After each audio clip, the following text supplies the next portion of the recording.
Book 1, The Robe, Chapter 1, The Republican. He was born with a gift of laughter and a sense that the world was mad, and that was all his patrimony. His very paternity was obscure, although the village of Gavrilac had long since dispelled the cloud of mystery that hung about it. Those simple Brittany folk were not so simple as to be deceived by a pretended relationship which did not even possess the virtue of originality. When a nobleman, for no apparent reason, announces himself the godfather of an infant fetched no man knew whence, and thereafter cares for the lad's rearing and education, the most unsophisticated country folk perfectly understand the situation. And so the good people of Gavrilac permitted themselves no illusions on the score of the real relationship between André-Louis Moreau, as the lad had been named, and Quentin de Circadia, lord of Gavrilac, who dwelt in the big gray house that dominated from its eminence the village clustering below. André-Louis had learned his letters at the village school, lodged a while with old Rabbi Willett, the attorney, who in the capacity of fiscal intendant, looked after the affairs of M. de Circadia. Thereafter, at the age of 15, he had been packed off to Paris, to the Lycée of Louis le Grand, to study the law which he was now returned to practice in conjunction with Rabbi Willett. All this at the charges of his godfather, M. de Circadia, who by placing him once more under the tutelage of Rabbi Willett would seem thereby, quite clearly, to be making provision for his future. André-Louis, on his side, had made the most of his opportunities. You behold him at the age of 24 stuffed with learning enough to produce an intellectual indigestion in an ordinary mind. Out of his zestful study of man, from Thucydides to the Encyclopedists, from Seneca to Rousseau, he had confirmed into an unassailable conviction his earliest conscious impressions of the general insanity of his own species. Nor can I discover that anything in his eventful life ever afterwards caused him to waver in that opinion. In body, he was a slight wisp of a fellow, scarcely above middle height, with a lean, astute countenance, prominent of nose and cheekbones, and with lank, black hair that reached almost to his shoulders. His mouth was long, thin-lipped, and humorous. He was only just redeemed from ugliness by the splendor of a pair of ever-questing, luminous eyes, so dark as to be almost black. Of the whimsical quality of his mind and his rare gift of graceful expression, his writings, unfortunately but too scanty, and particularly his confessions, afford us very ample evidence. Of his gift of oratory, he was hardly conscious yet, although he had already achieved a certain fame for it in the literary chamber of Rennes, one of those clubs by now ubiquitous in the land, in which the intellectual youth of France foregathered to study and discuss the new philosophies that were permeating social life. But the fame he had acquired there was hardly enviable. He was too impish, too caustic, too much disposed, so thought his colleagues, to ridicule their sublime theories for the regeneration of mankind.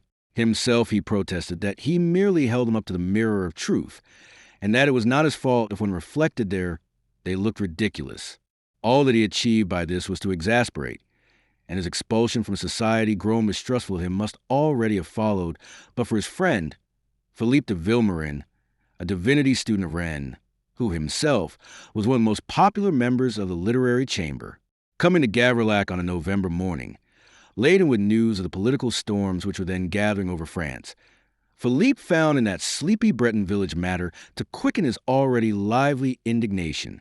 A peasant of Gavrilac, named Maybe, had been shot dead that morning in the woods of Meupont, across the river, by a gamekeeper of the Marquis de La Tour d'Azur. The unfortunate fellow had been caught in the act of taking a pheasant from a snare, and the gamekeeper had acted under explicit orders from his master. Infuriated by an act of tyranny so absolute and merciless, M. de Vilmorin proposed to lay the matter before M. de Circadia. Maybe was a vassal of Gavrilac, and Vilmorin hoped to move the lord of Gavrilac to demand at least some measure of reparation for widow and the 3 orphans which that brutal deed had made. But because André-Louis was Philippe's dearest friend, indeed his almost brother, the young seminarist sought him out in the first instance. He found him at breakfast alone in the long, low-ceilinged, white-paneled dining room at Rabbi Willett's, the only home that André-Louis had ever known, and after embracing him, deafened him with his denunciation of M. de La Tour d'Azur. "I have heard of it already," said André-Louis. "You speak as if the thing had not surprised you," his friend reproached him. "Nothing beastly can surprise me when done by a beast, and La Tour d'Azur is a beast, as all the world knows." The more fool, maybe for stealing his pheasants. He should have stolen somebody else's. Is that all you have to say about it? What more is there to say? I have a practical mind, I hope. What more there is to say I propose to say to your godfather, M. de Circadia. I shall appeal to him for justice. Against M. de la Tour d'Azyr? André-Louis raised his eyebrows. Why not? My dear ingenuous Philippe, dog doesn't eat dog. You are unjust to your godfather. He is a humane man. Oh, as humane as you please. But this isn't a question of humanity. It's a question of game laws. M. de Vilmorin tossed his long arms to heaven in disgust. He was a tall, slender young gentleman, a year or two younger than André-Louis. He was very soberly dressed in black, as became a seminarist, with white bands at wrist and throat and silver buckles to his shoes. His neatly clubbed brown hair was innocent of powder. You talk like a lawyer, he exploded. Naturally, but don't waste anger on me on that account. Tell me what you want me to do. I want you to come to M. de Circadia with me, and to use your influence to obtain justice. I suppose I'm asking too much. My dear Philippe, I exist to serve you. I warn you that it is a futile quest, but give me leave to finish my breakfast, and I am at your orders. M. de Vilmorin dropped into a winged armchair by the well-swept hearth, on which a piled-up fire of pine logs was burning cheerily. And whilst he waited now, he gave his friend the latest news of the events in Rennes. Young, ardent, enthusiastic, and inspired by utopian ideals, he passionately denounced the rebellious attitude of the privileged.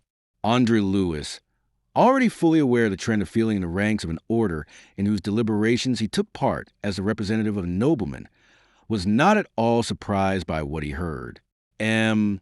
de Vilmorin found it exasperating that his friend should apparently decline to share his own indignation. Don't you see what it means? He cried. The nobles, by disobeying the king, are striking at the very foundations of the throne. Don't they perceive that their very existence depends upon it? That if the throne falls over, it is they who stand nearest to it who will be crushed? Don't they see that? Evidently not. They are just governing classes. And I never heard of governing classes that had eyes for anything but their own profit. That is our grievance. That is what we're going to change. You are going to abolish governing classes? An interesting experiment. I believe it was the original plan of creation, and it might have succeeded but for Cain. What we are going to do, said M. de Vilmorin, curbing his exasperation, is to transfer the government to other hands. And you think that will make a difference? I know it will. I take it that being now in minor orders, you already possess the confidence of the Almighty. He will have confided to you his intention of changing the pattern of mankind. M. de Vilmorin's fine ascetic face grew overcast. You are profane, André, he reproved his friend. I assure you that I am quite serious. To do what you imply would require nothing short of divine intervention. You must change man, not systems. Can you and our vaporing friends of the Literary Chamber of Rennes, or any other learned society of France, devise a system of government that has never yet been tried? Surely not. And can they say of any system tried that it proved other than a failure in the end? My dear Philippe, the future is to be read with certainty only in the past. Ab actu ad posse vale consecutio. Man never changes. He is always greedy, always acquisitive, always vile. I am speaking of man in the bulk. Do you pretend that it is impossible to ameliorate the lot of the people? M. de Vilmorin challenged him. When you say the people, you mean, of course, the populace. Will you abolish it? That is the only way to ameliorate its lot, for as long as it remains populous, its lot will be damnation. You argue, of course, for the side that employs you. That is natural, I suppose. M. de Vilmorin spoke between sorrow and indignation. On the contrary, I seek to argue with absolute detachment. Let us test these ideas of yours. To what form of government do you aspire? A republic. It is to be inferred from what you have said. Well, you have it already. France in reality is a republic today. Philippe stared at him. You are being paradoxical, I think. What of the king? The king? All the world knows there has been no king in France since Louis XIV. There's an obese gentleman at Versailles who wears a crown, but the very news you bring shows for how little he really counts. It is the nobles and clergy who sit in the high places, with the people of France harnessed under their feet, who are the real rulers. That is why I say that France is a republic. She is a republic built on the best pattern, the Roman pattern. Then, as now, there were great patrician families in luxury, preserving for themselves power and wealth, and what else is accounted worth possessing? And there was a populace crushed and groaning, sweating, bleeding, starving, and perishing in the Roman kennels. That was a republic, the mightiest we have seen. Philippe strove with his impatience. At least you will admit, you have, in fact, admitted it, that we could not be worse governed than we are. That is not the point. The point is, should we be better governed if we replace the present ruling class by another? Without some guarantee of that I should be the last to lift a finger to effect a change. And what guarantees can you give? What is the class that aims at government? I will tell you, the bourgeoisie. What? That startles you, eh? Truth is so often disconcerting. You hadn't thought of it? Well, think of it now. Look well into this Nantes manifesto. Who are the authors of it? I can tell you who it was constrained the municipality of Nantes to send it to the king. Some 10,000 workmen, shipwrights, weavers, laborers, and artisans of every kind. Stimulated to it, driven to it, by their employers, the wealthy traders and shipowners of that city, André-Louis replied. I have a habit of observing things at close quarters, which is why our colleagues of the literary chamber dislike me so cordially in debate, where I delve they but skim behind those laborers and artisans of Nantes, counseling them, urging on these poor, stupid, ignorant toilers to shed their blood and pursue the will owe the wisp of freedom, are the sail makers, the spinners, the ship owners, and the slave traders. The slave traders, the men who live and grow rich by a traffic in human flesh and blood in the colonies, are conducting at home a campaign in the sacred name of liberty. Don't you see that the whole movement is a movement of hucksters and traders, and peddling vassals swollen by wealth into envy of the power that lies in birth alone? The money changers in Paris who hold the bonds and the national debt, seeing the parlous financial condition of the state, tremble at the thought that it may lie in the power of a single man to cancel the debt by bankruptcy. To secure themselves, they are burrowing underground to overthrow a state and build upon its ruins a new one, in which they shall be the masters. And to accomplish this, they inflame the people. Already in Dauphiny, we have seen blood run like water, the blood of the populace, always the blood of the populace. Now in Brittany, we may see the like. And if in the end the new ideas prevail, if the seigneurial rule is overthrown, what then? You will have exchanged an aristocracy for a plutocracy. Is that worthwhile? Do you think that under money changers and slave traders and men who waxed rich in other ways by the ignoble arts of buying and selling, the lot of the people will be any better than under their priests and nobles? Has it ever occurred to you, Philippe, what is that makes the rule of the nobles so intolerable? Acquisitiveness. Acquisitiveness is the curse of mankind. And shall you expect less acquisitiveness in men who have built themselves up by acquisitiveness? Oh, I am ready to admit that the present government is execrable, unjust, tyrannical, what you will. But I beg you to look ahead and to see that the government for which it is aimed at exchanging it may be infinitely worse. Philippe sat thoughtful a moment. Then he returned to the attack. You do not speak of the abuses, the horrible, intolerable abuses of power under which we labor at present. Where there is power, there will always be the abuse of it. Now that the tenure of power is dependent upon its equitable administration. The tenure of power is power. We cannot dictate to those who hold it. The people can, the people in its might. Again, I ask you, when you say the people, do you mean the populace? You do. What power can the populace wield? It can run wild. It can burn and slay for a time. But enduring power it cannot wield, because power demands qualities which the populace does not possess, or it would not be populous. The inevitable, tragic corollary of civilization is populace. For the rest, abuses can be corrected by equity, and equity, if it is not found and enlightened, is not to be found at all. Necker is to set about correcting abuses and limiting privileges. That is decided. To that end, the States General are to assemble. And a promising beginning we have made in Brittany, as heaven hears me, cried Philippe. Pooh! That is nothing. Naturally, the nobles will not yield without a struggle. It is a futile and ridiculous struggle. But then, it is human nature, I suppose, to be futile and ridiculous. De Vilmorin became witheringly sarcastic. Probably you will also qualify the shooting of Maybe as futile and ridiculous. I should even be prepared to hear you argue in defense of the Marquis de la Tour d'Azur that his gamekeeper was merciful in shooting Maybe, since the alternative would have been a life sentence to the galleys. André-Louis drank the remainder of his chocolate, set down his cup, and pushed back his chair, his breakfast done. I confess that I have not your big charity, my dear Philippe.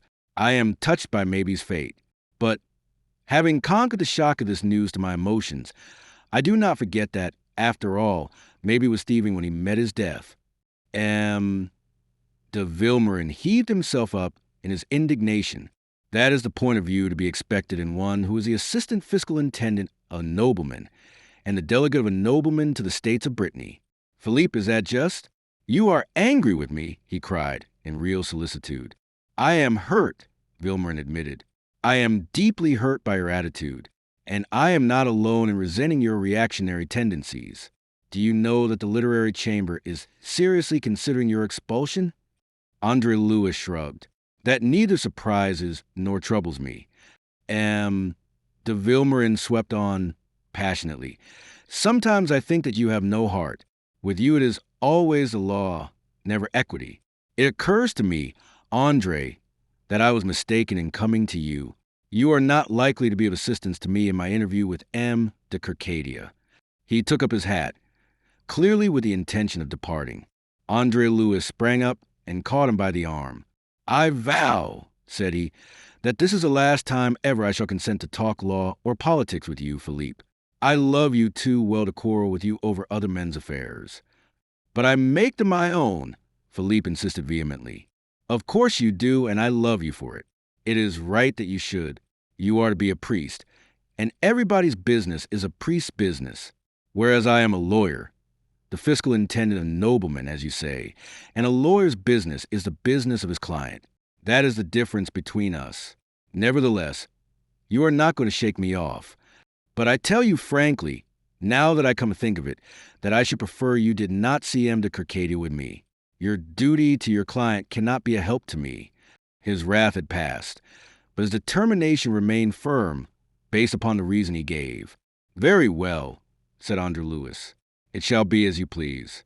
But nothing shall prevent me at least from walking with you as far as the chateau, and waiting for you while you make your appeal to M. de Circadia. And so they left the house good friends, for the sweetness of M. de Vilmorin's nature did not admit rancor, and together they took their way up the steep main street of Gavrillac. Chapter 2. The Aristocrat. The sleepy village of Gavrillac, a half-league removed from the main road to Rennes, and therefore undisturbed by the world's traffic, lay in a curve of the river Meu at the foot and straggling halfway up the slope of the shallow hill that was crowned by the squat manor. By the time Gavrillac had paid tribute to its seigneur, partly in money and partly in service, tithes to the church, and imposts to the king, it was hard put to it to keep body and soul together with what remained.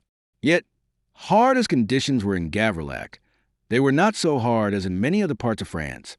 Not half so hard, for instance, as with the wretched feudatories of the great lord of La Tour d'Azur, whose vast possessions were at one point separated from this little village by the waters of the Meu.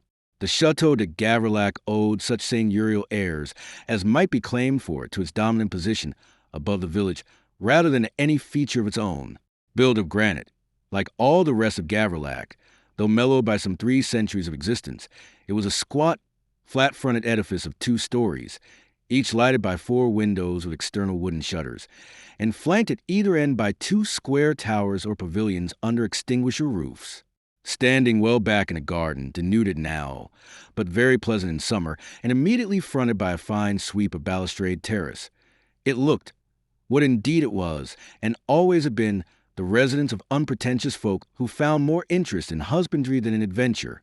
Quentin de Circadia, Lord of Gavrillac, Seigneur de Gavrillac, was all the vague title that he bore, as his forefathers had borne before him, derived no man knew whence or how, confirmed the impression that his house conveyed. Rude as the granite itself, He had never sought the experience of courts, had not even taken service in the armies of his king. He left it to his younger brother, Etienne, to represent the family in those exalted spheres. His own interests from earliest years had been centered in his woods and pastures. He hunted, and he cultivated his acres, and superficially he appeared to be little better than any of his rustic métayers. He kept no state, or at least no state commensurate with his position or with the taste of his niece Aline de Circadia. Aline, having spent some 2 years in the court atmosphere of Versailles under the aegis of her uncle Etienne, had ideas very different from those of her uncle Quentin of what was befitting seigneurial dignity. But though this only child of third Circadia had exercised, ever since she was left an orphan at the early age of 4, a tyrannical rule over the Lord of Gavrillac, who had been father and mother to her, she had never yet succeeded in beating down his stubbornness on that score. She did not yet despair, persistence being a dominant note in her character, although she had been assiduously and fruitlessly at work since her return from the great world of Versailles some 3 months ago. She was walking on the terrace when André-Louis and M. de Vilmorin arrived. Her slight body was wrapped against the chill air in a white pelisse. Her head was encased in a close-fitting bonnet, edged with white fur. It was caught tight in a knot of pale blue ribbon on the right of her chin. On the left, a long ringlet of corn-colored hair had been permitted to escape. The keen air had whipped so much of her cheeks as was presented to it, and seemed to have added sparkle to eyes that were of darkest blue. André-Louis and M. de Vilmorin had been known to her from childhood. The three had been playmates once, and André-Louis, in view of his spiritual relationship with her uncle, she called her cousin. The cousinly relations had persisted between these two long after Philippe de Vilmorin had outgrown the earlier intimacy and had become to her Monsieur de Vilmorin. She waved her hand to them in greeting as they advanced, and stood, an entrancing picture and fully conscious of it, to await them at the end of the terrace nearest the short avenue by which they approached. "If you come to see Monsieur my uncle, you come inopportunely, messieurs," she told them, a certain feverishness in her air. "He is closely, oh, so very closely engaged." "We will wait, mademoiselle," said M. de Vilmorin, bowing gallantly over the hand she extended to him. Indeed, who would haste to the uncle that may tarry a moment with a niece? "M. l'Abbé," she teased him, "when you are in orders I shall take you for my confessor. You have so ready and sympathetic an understanding." "But no curiosity," said André-Louis. "You haven't thought of that. I wonder what you mean, Cousin André." "Well, you may," laughed Philippe, "for no one ever knows." And then his glance, straying across the terrace, settled upon a carriage that was drawn up before the door of the chateau. It was a vehicle, such as was often to be seen in the streets of a great city, but rarely in the country. It was a beautifully sprung 2-horse cabriolet of walnut, with a varnish upon it like a sheet of glass and little pastoral scenes exquisitely painted on the panels of the door. It was built to carry 2 persons, with a box in front for the coachman and a stand behind for the footman. This stand was empty, but the footman paced before the door, and as he emerged now from behind the vehicle into range of M. de Vilmorin's vision, he displayed the resplendent blue and gold livery of the Marquis de la Tour d'Azur. "Why," he exclaimed, "is it M. de la Tour d'Azur who is with your uncle?" "It is, monsieur," said she, a world of mystery in voice and eyes, of which M. de Vilmorin observed nothing. "Ah, pardon," he bowed low, hat in hand. "Serviteur, mademoiselle," and he turned to depart toward the house. "Shall I come with you, Philippe?" André-Louis called after him. "It would be ungallant to assume that you would prefer it," said M. de Vilmorin, with a glance at mademoiselle. "Nor do I think it would serve. If you will wait—" M. de Vilmorin strode off. Mademoiselle, after a moment's blank pause, laughed ripplingly. "Now where is he going in such a hurry?" "To see M. de la Tour d'Azur as well as your uncle, I should say. But he cannot. They cannot see him. Did I not say that they are very closely engaged? You don't ask me why, André." There was an arch mysteriousness about her, a latent something that may have been elation or amusement, or perhaps both. André-Louis could not determine it. "Since obviously you are all eagerness to tell, why should I ask?" quoth he. "If you are caustic, I shall not tell you even if you ask." "Oh, yes, I will. It will teach you to treat me with the respect that is my due. I hope I shall never fail in that." Less than ever when you learn that I am very closely concerned in the visit of M. de la Tour d'Azur. I am the object of this visit. And she looked at him with sparkling eyes and lips parted in laughter. The rest, you would seem to imply, is obvious. But I am a dolt, if you please, for it is not obvious to me. Why, stupid, he comes to ask my hand in marriage. Good God, said André-Louis, and stared at her, chapfallen. She drew back from him a little with a frown and an upward tilt of her chin. It surprises you? It disgusts me, said he bluntly. In fact, I don't believe it. You are amusing yourself with me. For a moment she put aside her visible annoyance to remove his doubts. I am quite serious, monsieur. There came a formal letter to my uncle this morning from M. de la Tour d'Azur, announcing the visit and its object. I will not say that it did not surprise us a little. Oh, I see, cried André-Louis in relief. I understand. For a moment I had almost feared, he broke off, looked at her and shrugged. Why do you stop? You had almost feared that Versailles had been wasted upon me, that I should permit the courtship of me to be conducted like that of any village wench. It was stupid of you. I am being sought in proper form at my uncle's hands. Is his consent, then, all that matters, according to Versailles? What else? There's your own. She laughed. I am a dutiful niece when it suits me. And will it suit you to be dutiful if your uncle accepts this monstrous proposal? Monstrous. She bridled. And why monstrous, if you please? For a score of reasons, he answered irritably. Give me one, she challenged him. He is twice your age. Hardly so much, said she. He is 45 at least. But he looks no more than 30. He is very handsome. So much you will admit.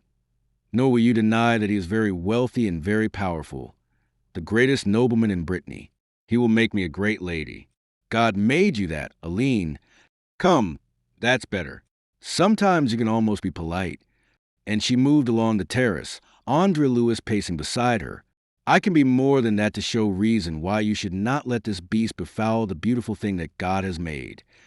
She frowned and her lips tightened. You are speaking of my future husband, she reproved him. His lips tightened too. His pale face grew paler. And is it so? It is settled then? Your uncle is to agree? You are to be sold thus lovelessly, into bondage to a man you do not know. I had dreamed of better things for you, Aline. Better than to be Marquise de la Tour d'Azur? He made a gesture of exasperation. Are men and women nothing more than names? Do the souls of them count for nothing? Is there no joy in life, no happiness, that wealth and pleasure and empty, high-sounding titles are to be its only aims? I had set you high. So high, Aline, a thing scarce earthly. There is joy in your heart, intelligence in your mind. And as I thought, the vision that pierces husks and shams to claim the core reality for its own. Yet you will surrender all for a parcel of make-believe. You will sell your soul and your body to be Marquise de la Tour d'Azur. You are indelicate, said she, and though she frowned, her eyes laughed. And you go headlong to conclusions. My uncle will not consent to more than to allow my consent to be sought. We understand each other, my uncle and I. I am not to be bartered like a turnip. He stood still to face her, his eyes glowing, a flush creeping into his pale cheeks. You have been torturing me to amuse yourself, he cried. Ah, well, I forgive you of my relief. Again you go too fast, Cousin André. I have permitted my uncle to consent that M. le Marquis shall make his court to me. I like the look of the gentleman. I am flattered by his preference when I consider his eminence. It is an eminence that I may find it desirable to share. Le Marquis does not look as if he were a dullard. It should be interesting to be wooed by him. It may be more interesting still to marry him. And I think, when all is considered, that I shall probably, very probably, decide to do so. He looked at her, looked at the sweet, challenging loveliness of that childlike face, so tightly framed in the oval white fur, and all the life seemed to go out of his own countenance. God help you, Aline, he groaned. She stamped her foot. He was really very exasperating, and something presumptuous, too, she thought. You are insolent, monsieur. It is never insolent to pray, Aline. And I did no more than pray, as I shall continue to do. You'll need my prayers, I think. You are insufferable. She was growing angry, as he saw by the deepening frown, the heightened color. That is because I suffer. Oh, Aline, little cousin, think well of what you do. Think well of the realities you will be bartering for these shams. The realities that you will never know, because these cursed shams will block your way to them. When the La Tour d'Azur comes to make his court, study him well. Consult your fine instincts. Leave your own noble nature free to judge this animal by its intuitions. Consider that. I consider, monsieur, that you presume upon the kindness I have always shown you. You abuse the position of toleration in which you stand. Who are you? What are you, that you should have the insolence to take this tone with me? He bowed.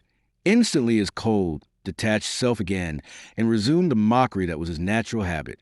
My congratulations, mademoiselle, upon the readiness with which you begin to adapt yourself to the great role you are to play. Do you adapt yourself also, monsieur? She retorted angrily, and turned her shoulder to him. To be as the dust beneath the haughty feet of Madame la Marquise. I hope I shall know my place in future. The phrase arrested her. She turned to him again, and he perceived that her eyes were shining now suspiciously. In an instant the mockery in him was quenched in contrition. Lord, what a beast I am, Aline, he cried as he advanced. Forgive me if you can. Almost had she turned to sue forgiveness from him, but his contrition removed the need. I'll try, said she, provided that you undertake not to offend again. But I shall, said he. I am like that. I will fight to save you from yourself if need be, whether you forgive me or not. They were standing so, confronting each other a little breathlessly, a little defiantly, when the others issued from the porch. First came the Marquis of La Tour d'Azur, Count of Souls, Knight of the Orders of the Holy Ghost in St. Louis, and Brigadier in the armies of the King. He was a tall, graceful man, upright and soldierly of carriage, with his head disdainfully set upon his shoulders. He was magnificently dressed in a full-skirted coat of mulberry velvet that was laced with gold. His waistcoat, of velvet too, was of a golden apricot color. His breeches and stockings were of black silk, and his lacquered, red-heeled shoes were buckled in diamonds. His powdered hair was tied behind in a broad ribbon of watered silk. He carried a little three-cornered hat under his arm, and a gold-hilted slender dress sword hung at his side. Considering him now in complete detachment, observing the magnificence of him, the elegance of his movements, the great air blending in so extraordinary a manner disdain and graciousness, André-Louis trembled for Aline. Here was a practiced, irresistible wooer, whose bonds fortunes had become a byword, a man who had hitherto been the despair of dowagers with marriageable daughters, and the desolation of husbands with attractive wives. He was immediately followed by M. de Circadia in completest contrast, on legs of the shortest. The Lord of Gavrillac carried a body that at 45 was beginning to incline to corpulence, and an enormous head containing an indifferent allotment of intelligence. His countenance was pink and blotchy, liberally branded by the smallpox, which had almost extinguished him in youth. In dress he was careless to the point of untidiness, and to this and to the fact that he had never married. Disregarding the first duty of a gentleman to provide himself with an heir, he owed the character of misogynist attributed to him by the countryside. After M. de Circadia came M. de Vilmorin, very pale and self-contained, with tight lips and an overcast brow. To meet them, there stepped from the carriage a very elegant young gentleman, the Chevalier de Chaberlain, M. de La Tour d'Azur's cousin, who, whilst awaiting his return, had watched with considerable interest, his own presence unsuspected, the perambulations of André-Louis and Mademoiselle. Perceiving Aline, M. de La Tour d'Azur detached himself from the others, and lengthening his stride, came straight across the terrace to her. To André-Louis, the Marquis inclined his head with that mixture of courtliness and condescension which he used. Socially, the young lawyer stood in a curious position. By virtue of the theory of his birth, he ranked neither as noble nor as simple, but stood somewhere between the two classes, and whilst claimed by neither, he was used familiarly by both. Coldly now he returned M. de La Tour d'Azur's greeting, and discreetly removed himself to go and join his friend. The Marquis took the hand that Mademoiselle extended to him, and bowing over it, bore it to his lips. Mademoiselle, he said, looking into the blue depth of her eyes, that met his gaze smiling and untroubled. Monsieur, your uncle does me the honor to permit that I pay my homage to you. Will you, mademoiselle, do me the honor to receive me when I come tomorrow? I shall have something of great importance for your ear. Of importance, le Marquis? You almost frightened me. But there was no fear on the serene little face in its furred hood. It was not for nothing that she had graduated in the Versailles School of Artificialities. That, said he, is very far from my design. But of importance to yourself, monsieur, or to me? To us both, I hope, he answered her, a world of meaning in his fine, ardent eyes. You whet my curiosity, monsieur, and of course, I am a dutiful niece. It follows that I shall be honored to receive you. Not honored, mademoiselle. You will confer the honor. Tomorrow at this hour, then, I shall have the felicity to wait upon you. He bowed again, and again he bore her fingers to his lips, what time she curtsied. Thereupon, with no more than this formal breaking of the ice, they parted. She was a little breathless now, a little dazzled by the beauty of the man, his princely air and the confidence of power he seemed to radiate. Involuntarily, almost, she contrasted him with his critic, the lean and impudent André-Louis in his plain brown coat and steel-buckled shoes, and she felt guilty of an unpardonable offense in having permitted even one word of that presumptuous criticism. Tomorrow, le Marquis would come to offer her a great position, a great rank, and already she had derogated from the increase of dignity accruing to her from his very intention to translate her to so great an eminence. Not again would she suffer it. Not again would she be so weak and childish as to permit André-Louis to utter his ribald comments upon a man by comparison with whom he was no better than a lackey. Thus argued vanity and ambition with her better self, and to her vast annoyance her better self would not admit entire conviction. Meanwhile, de la Tour d'Azur was climbing into his carriage.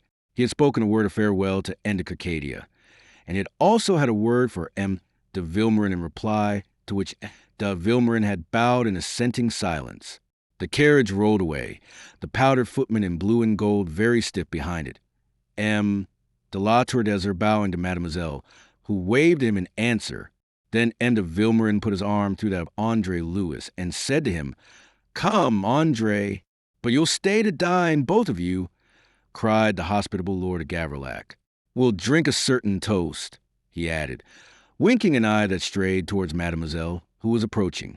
He had no subtleties, good soul that he was. De Vilmorin deplored an appointment that prevented him doing himself the honor. He was very stiff and formal. "And you, André?" I share the appointment. Godfather," he lied, "and I have a superstition against toasts." He had no wish to remain. He was angry with Lean for her smiling reception of him, de la Tour d'Azur, and the sordid bargain he saw her set on making. He was suffering from the loss of an illusion. Chapter 3. The eloquence of de Vilmorin. As they walked down the hill together, it was now de Vilmorin who was silent and preoccupied, André-Louis who was talkative. He had chosen woman as a subject for his present discourse. He claimed, quite unjustifiably, to have discovered woman that morning, and the things he had to say of the sex were unflattering and occasionally almost gross. De Vilmorin, having ascertained the subject, did not listen. Singular though it may seem in a young French abbé of his day, de Vilmorin was not interested in woman. Poor Philippe was in several ways exceptional. Opposite the Breton Arme, the inn and posting house at the entrance of the village of Gavrillac, de Vilmorin interrupted his companion just as he was soaring to the dizziest heights of caustic invective, and André-Louis, restored thereby to actualities, observed the carriage of de la Tour d'Azur standing before the door of the hostelry. "I don't believe you've been listening to me," said he. "Had you been less interested in what you were saying, you might have observed it sooner and spared your breath. The fact is, you disappoint me, André. You seem to have forgotten what we went for. I have an appointment here with le Marquis. He desires to hear me further in the matter. Up there at Gavrillac, I could accomplish nothing. The time was ill chosen, as it happened. But I have hopes of le Marquis. Hopes of what? That he will make what reparation lies in his power. Provide for the widow and the orphans. Why else should he desire to hear me further?" "Unusual condescension," said André-Louis, and quoted Timeo Daneo's Et Dona Ferenis. "Why?" asked Philippe, Let us go and discover, unless you consider that I shall be in the way, into a room on the right, rendered private to M. le Marquis for so long as he should elect to honor it. The young men were ushered by the host. A fire of logs was burning brightly at the room's far end, and by this sat Naum de la Tour d'Azur and his cousin, the Chevalier de Chamberlain. Both rose as M. de Vilmorin came in, André-Louis following, paused to close the door. You oblige me by your prompt courtesy, M. de Vilmorin, said the Marquis, but in a tone so cold as to belie the politeness of his words. A chair, I beg. Ah, Moreau. The note was frigidly interrogative. He accompanies you, monsieur, he asked. If you please, M. le Marquis. Why not? Find yourself a seat, Moreau. He spoke over his shoulder as to a lackey. It is good of you, monsieur, said Philippe, to have offered me this opportunity of continuing the subject that took me so fruitlessly, as it happens, to Gavrillac. The Marquis crossed his legs and held one of his fine hands to the blaze. He replied, without troubling to turn to the young man, who was slightly behind him. The goodness of my request we will leave out of question for the moment, said he, darkly, and M. de Chamberlain laughed. André-Louis thought him easily moved to mirth, and almost envied him the faculty. But I am grateful, Philippe insisted, that you should condescend to hear me plead their cause. The Marquis stared at him over his shoulder. Whose cause, quoth he. Why, the cause of the widow and orphans of this unfortunate Maybe. The Marquis looked from Vilmorin to the Chevalier, and again the Chevalier laughed, slapping his leg this time. I think, said M. de la Tour d'Azur slowly, that we are at cross purposes. I asked you to come here because the Chateau de Gavrillac was hardly a suitable place in which to carry our discussion further, and because I hesitated to incommode you by suggesting that you should come all the way to Azur. But my object is connected with certain expressions that you let fall up there. It is on the subject of those expressions, monsieur, that I would hear you further. If you will honor me. André-Louis began to apprehend that there was something sinister in the air. He was a man of quick intuitions, quicker far than those of M. de Vilmorin, who evinced no more than a mild surprise. I am at a loss, monsieur, said he. To what expressions does monsieur allude? It seems, monsieur, that I must refresh your memory. The Marquis crossed his legs and swung sideways on his chair, so that at last he directly faced M. de Vilmorin. You spoke, monsieur, and however mistaken you may have been, you spoke very eloquently. Too eloquently, almost. It seemed to me of the infamy of such a deed as the act of summary justice upon the thieving fellow, maybe, or whatever his name may be. Infamy was a precise word you used. You did not retract that word when I had the honor to inform you that it was by my orders that my gamekeeper Benet proceeded as he did. If, said M. de Vilmorin, the deed was infamous, its infamy is not modified by the rank, however exalted, of the person responsible. Rather is it aggravated.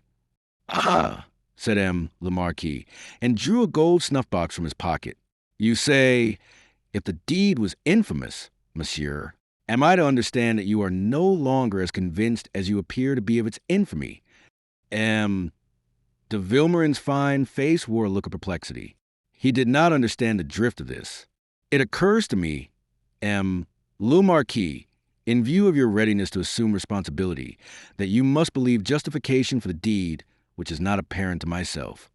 That is better. That is distinctly better. The Marquis took snuff delicately, dusting the fragments from the fine lace at his throat.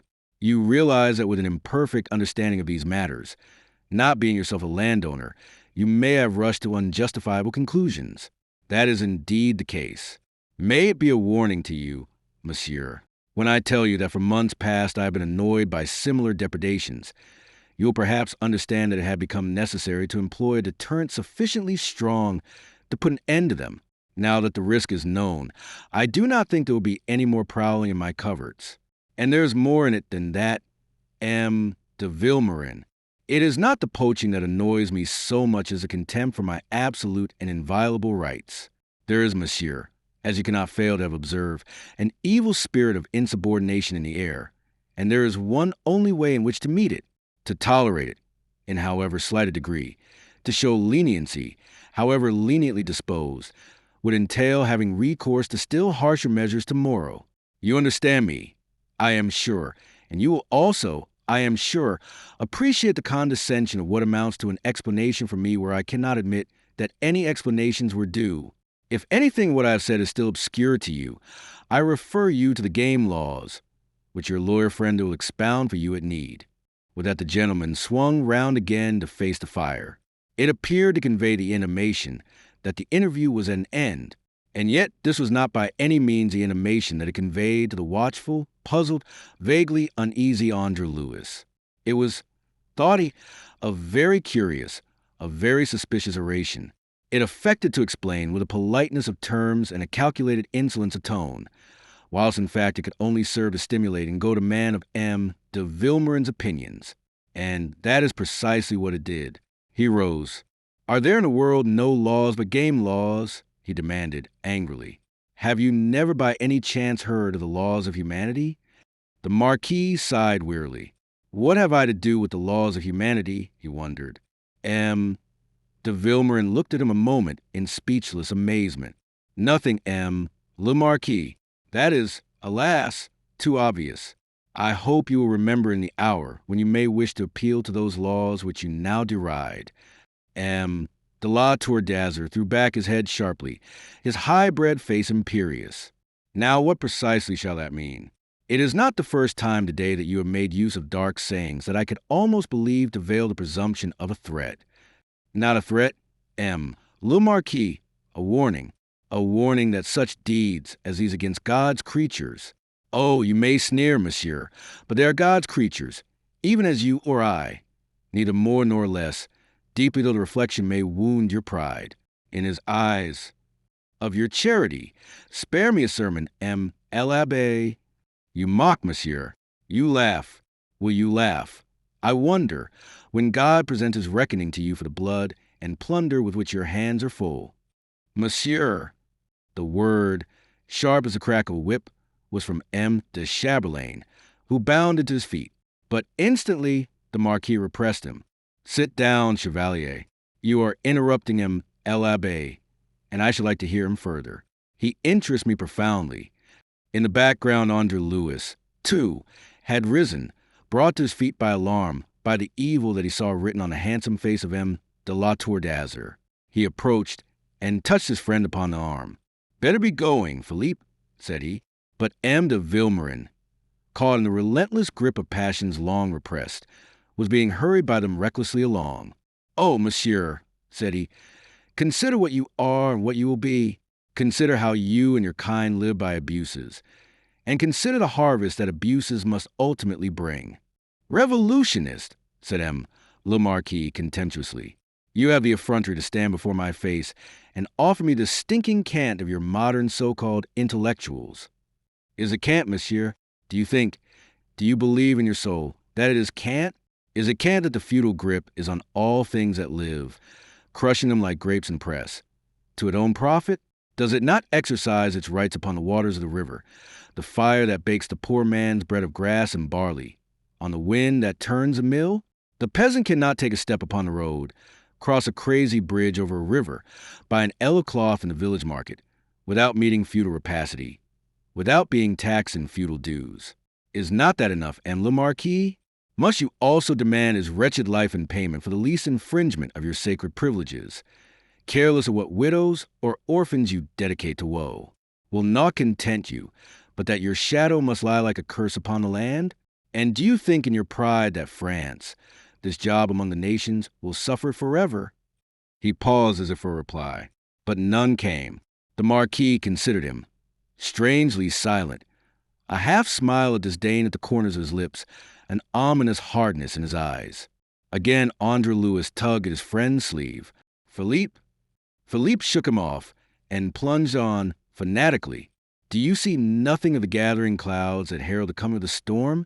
You imagine, perhaps, that these States General summoned by M. Necker and promised for next year are to do nothing but devise fresh means of extortion to liquidate the bankruptcy of the state? You delude yourselves, as you shall find.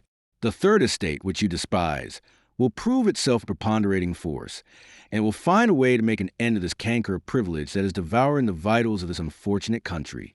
Le Marquis shifted in his chair and spoke at last. You have, monsieur, said he, a very dangerous gift of eloquence, and it is of yourself rather than of your subject. For after all, what do you offer me? A réchauffé of the dishes served to out-at-elbow enthusiasts in provincial literary chambers, compounded of the effusions of your Voltaires and Jean-Jacques and such dirty-fingered scribblers. You have not among all your philosophers one with the wit to understand that we are an order consecrated by antiquity, that for our rights and privileges we have behind us the authority of centuries. Humanity, monsieur, Philippe replied, is more ancient than nobility. Human rights are contemporary with man. The Marquis laughed and shrugged. That is the answer I might have expected. It has the right note of cant that distinguishes the philosophers. And then M. de Chamberlain spoke. You go a long way round, he criticized his cousin, on a note of impatience. But I am getting there, he was answered. I desire to make quite certain first. Faith, you should have no doubt by now. I have none. The Marquis rose and turned again to M. de Vilmorin, who had understood nothing of that brief exchange. L'Abbé, said he once more, you have a very dangerous gift of eloquence. I can conceive of men being swayed by it. Had you been born a gentleman, you would not so easily have acquired these false views that you express. M. de Vilmorin stared blankly, uncomprehending. Had I been born a gentleman, do you say? Quoth he in a slow, bewildered voice. But I was born a gentleman. My race is as old, my blood as good as yours, monsieur. From M. Le Marquis there was a slight play of eyebrows, a vague, indulgent smile. His dark, liquid eyes looked squarely into the face of M. de Vilmorin. You've been deceived in that, I fear. Deceived? Your sentiments betray the indiscretion of which Madame your mother must have been guilty. The brutally affronting words were sped beyond recall, and the lips that had uttered them coldly, as if they had been the merest commonplace, remained calm and faintly sneering. A dead silence followed. André-Louis' wits were numbed. He stood aghast, all thought suspended in him. What time M. de Vilmorin's eyes continued fixed upon him, de la Tour d'Azur's, as if searching there for a meaning that eluded him. Quite suddenly he understood the vile affront. The blood leapt to his face. Fire blazed in his gentle eyes. A convulsive quiver shook him. Then, with an inarticulate cry, he leaned forward, and with his open hand struck M. Le Marquis full and hard upon his sneering face. In a flash, M. de Chamberlain was on his feet between the two men. Too late André-Louis had seen the trap.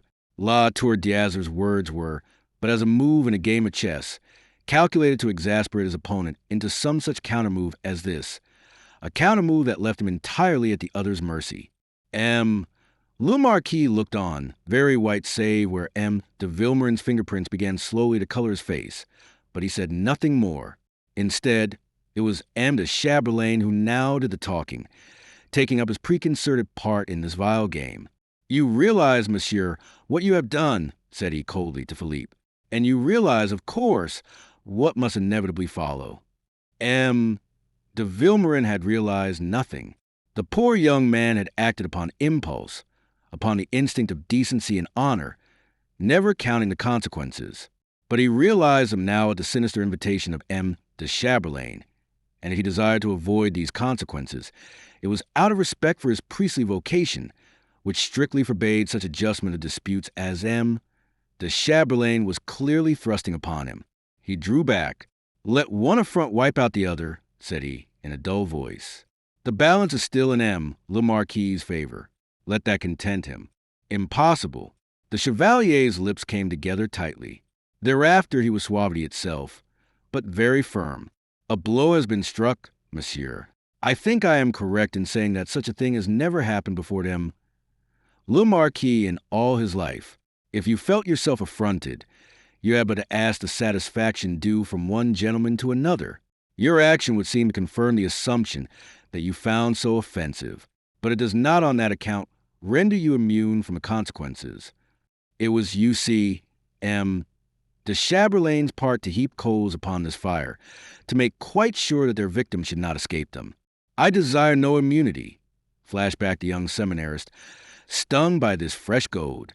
After all, He was nobly born, and the traditions of his class were strong upon him, stronger far than the seminarist's schooling in humility.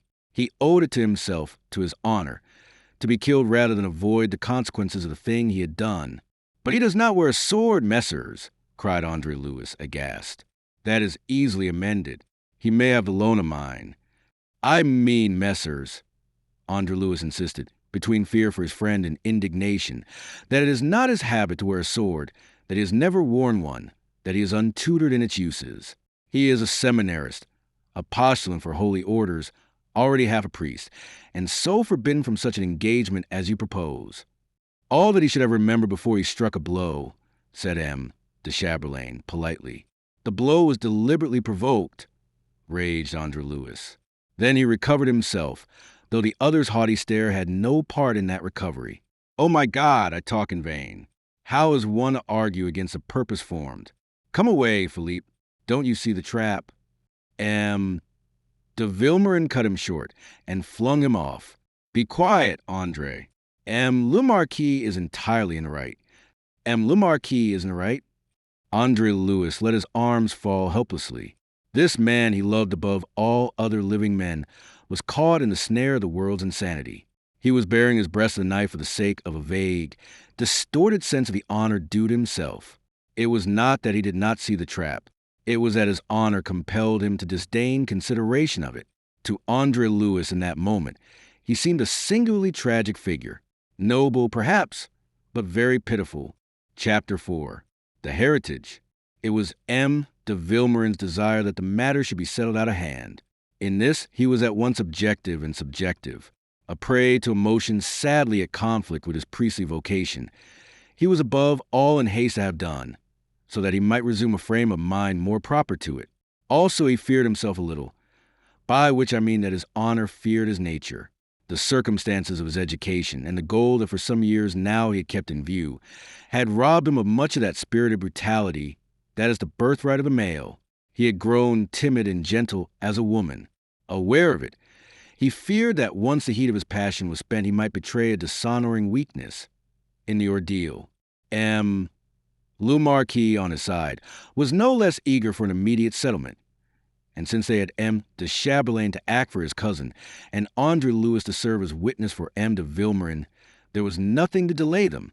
And so, within a few minutes, all arrangements were concluded, and you behold that sinisterly intentioned little group assembled in the afternoon sunshine on the bowling green behind the inn. They were entirely private, screened more or less on the windows of the house by a ramage of trees, which, if leafless now, was at least dense enough to provide an effective lattice. There were no formalities over measurements of blades or selection of ground.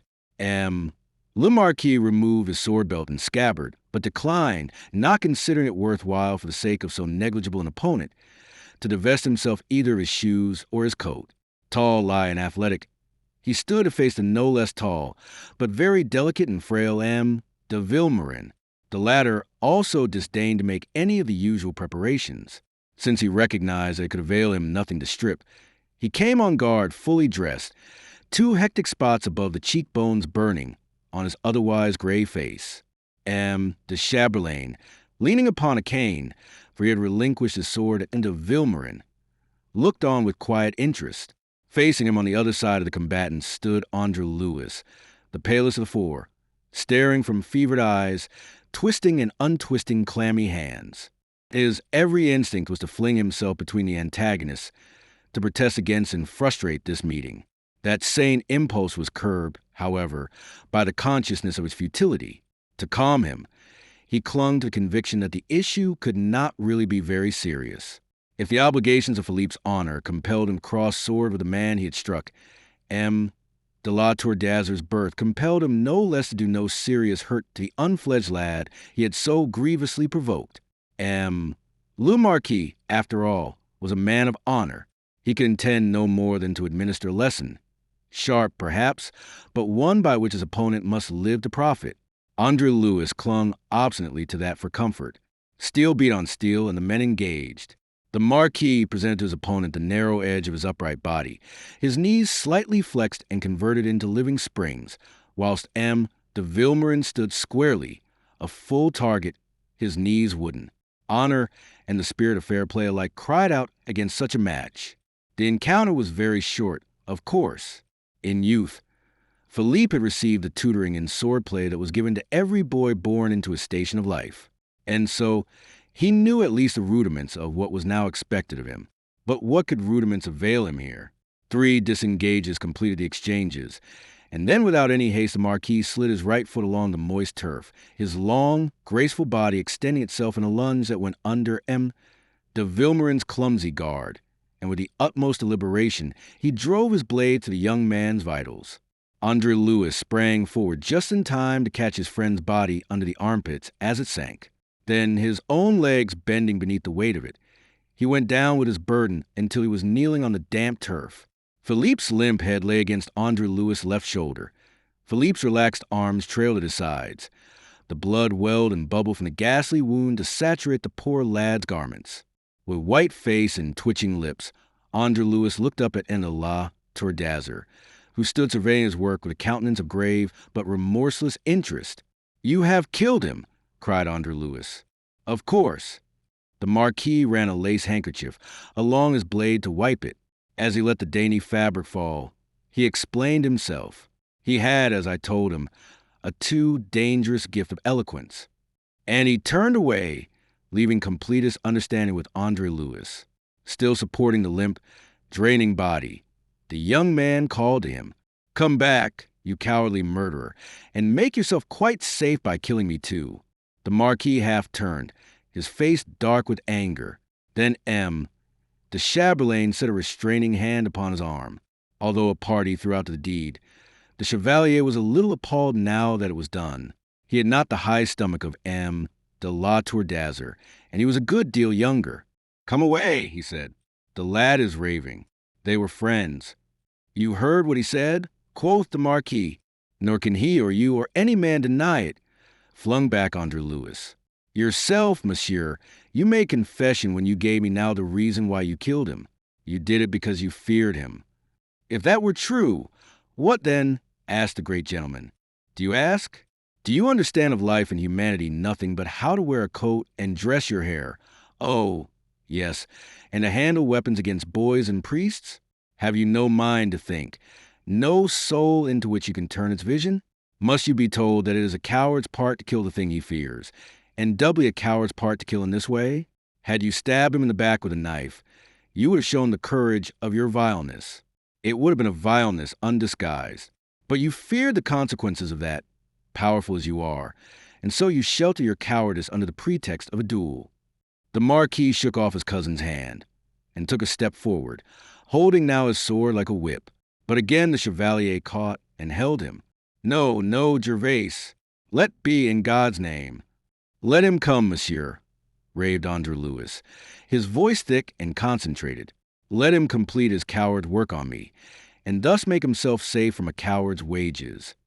De Chamberlain let his cousin go. He came white to the lips, his eyes glaring at the lad who so recklessly insulted him. And then he checked.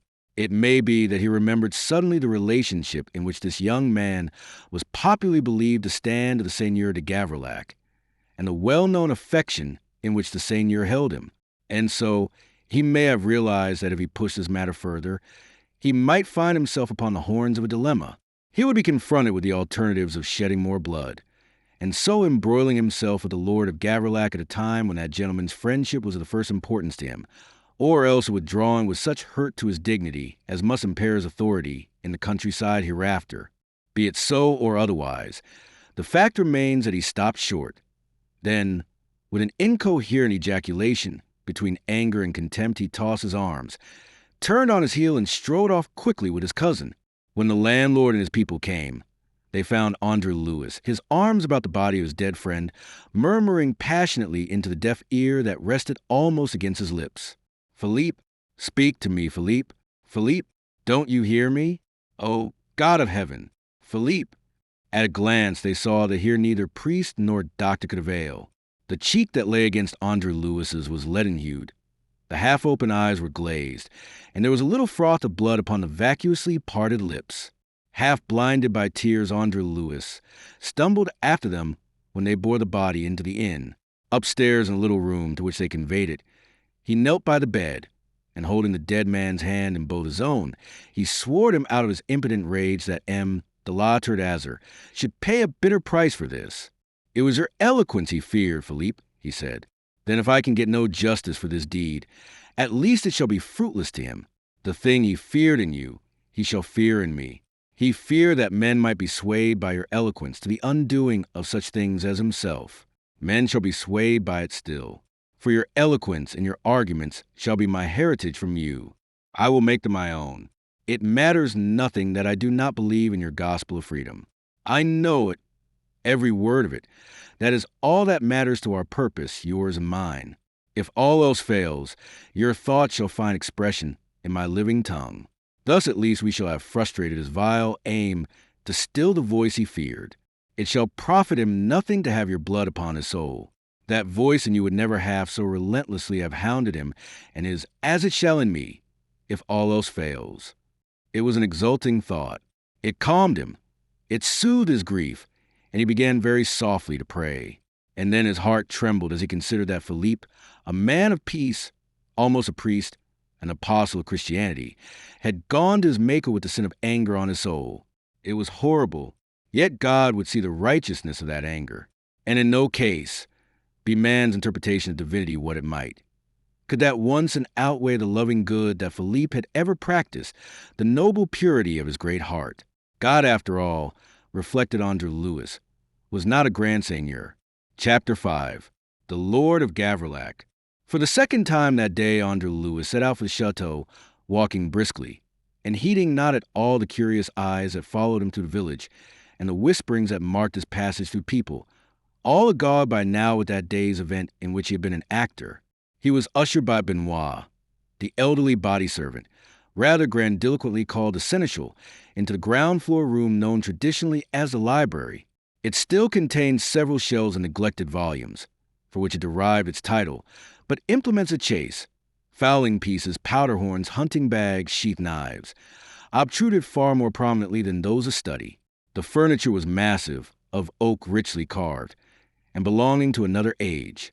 Great massive oak beams crossed a rather lofty whitewashed ceiling.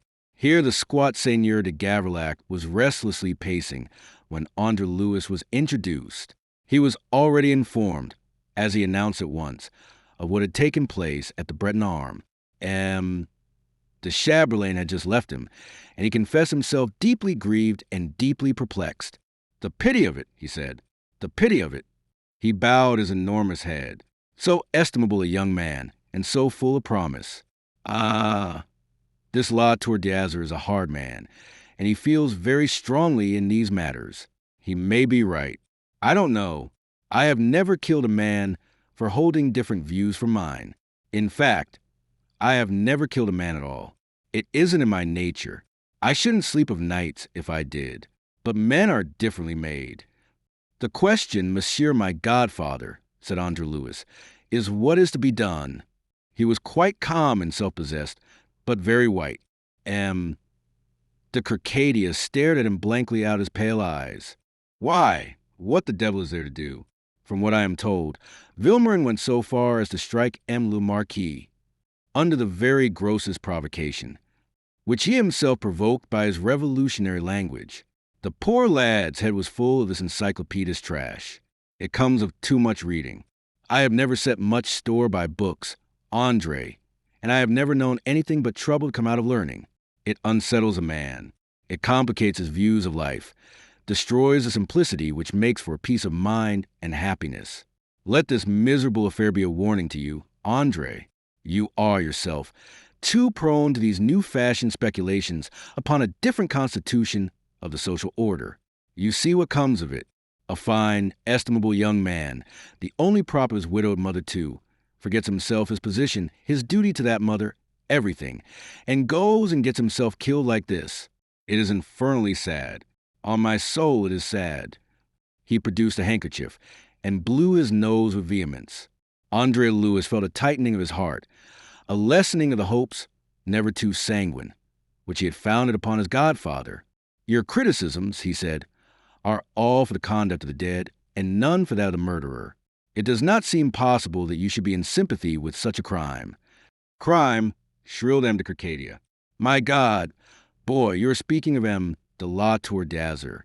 I am, and of the abominable murder he has committed. Stop.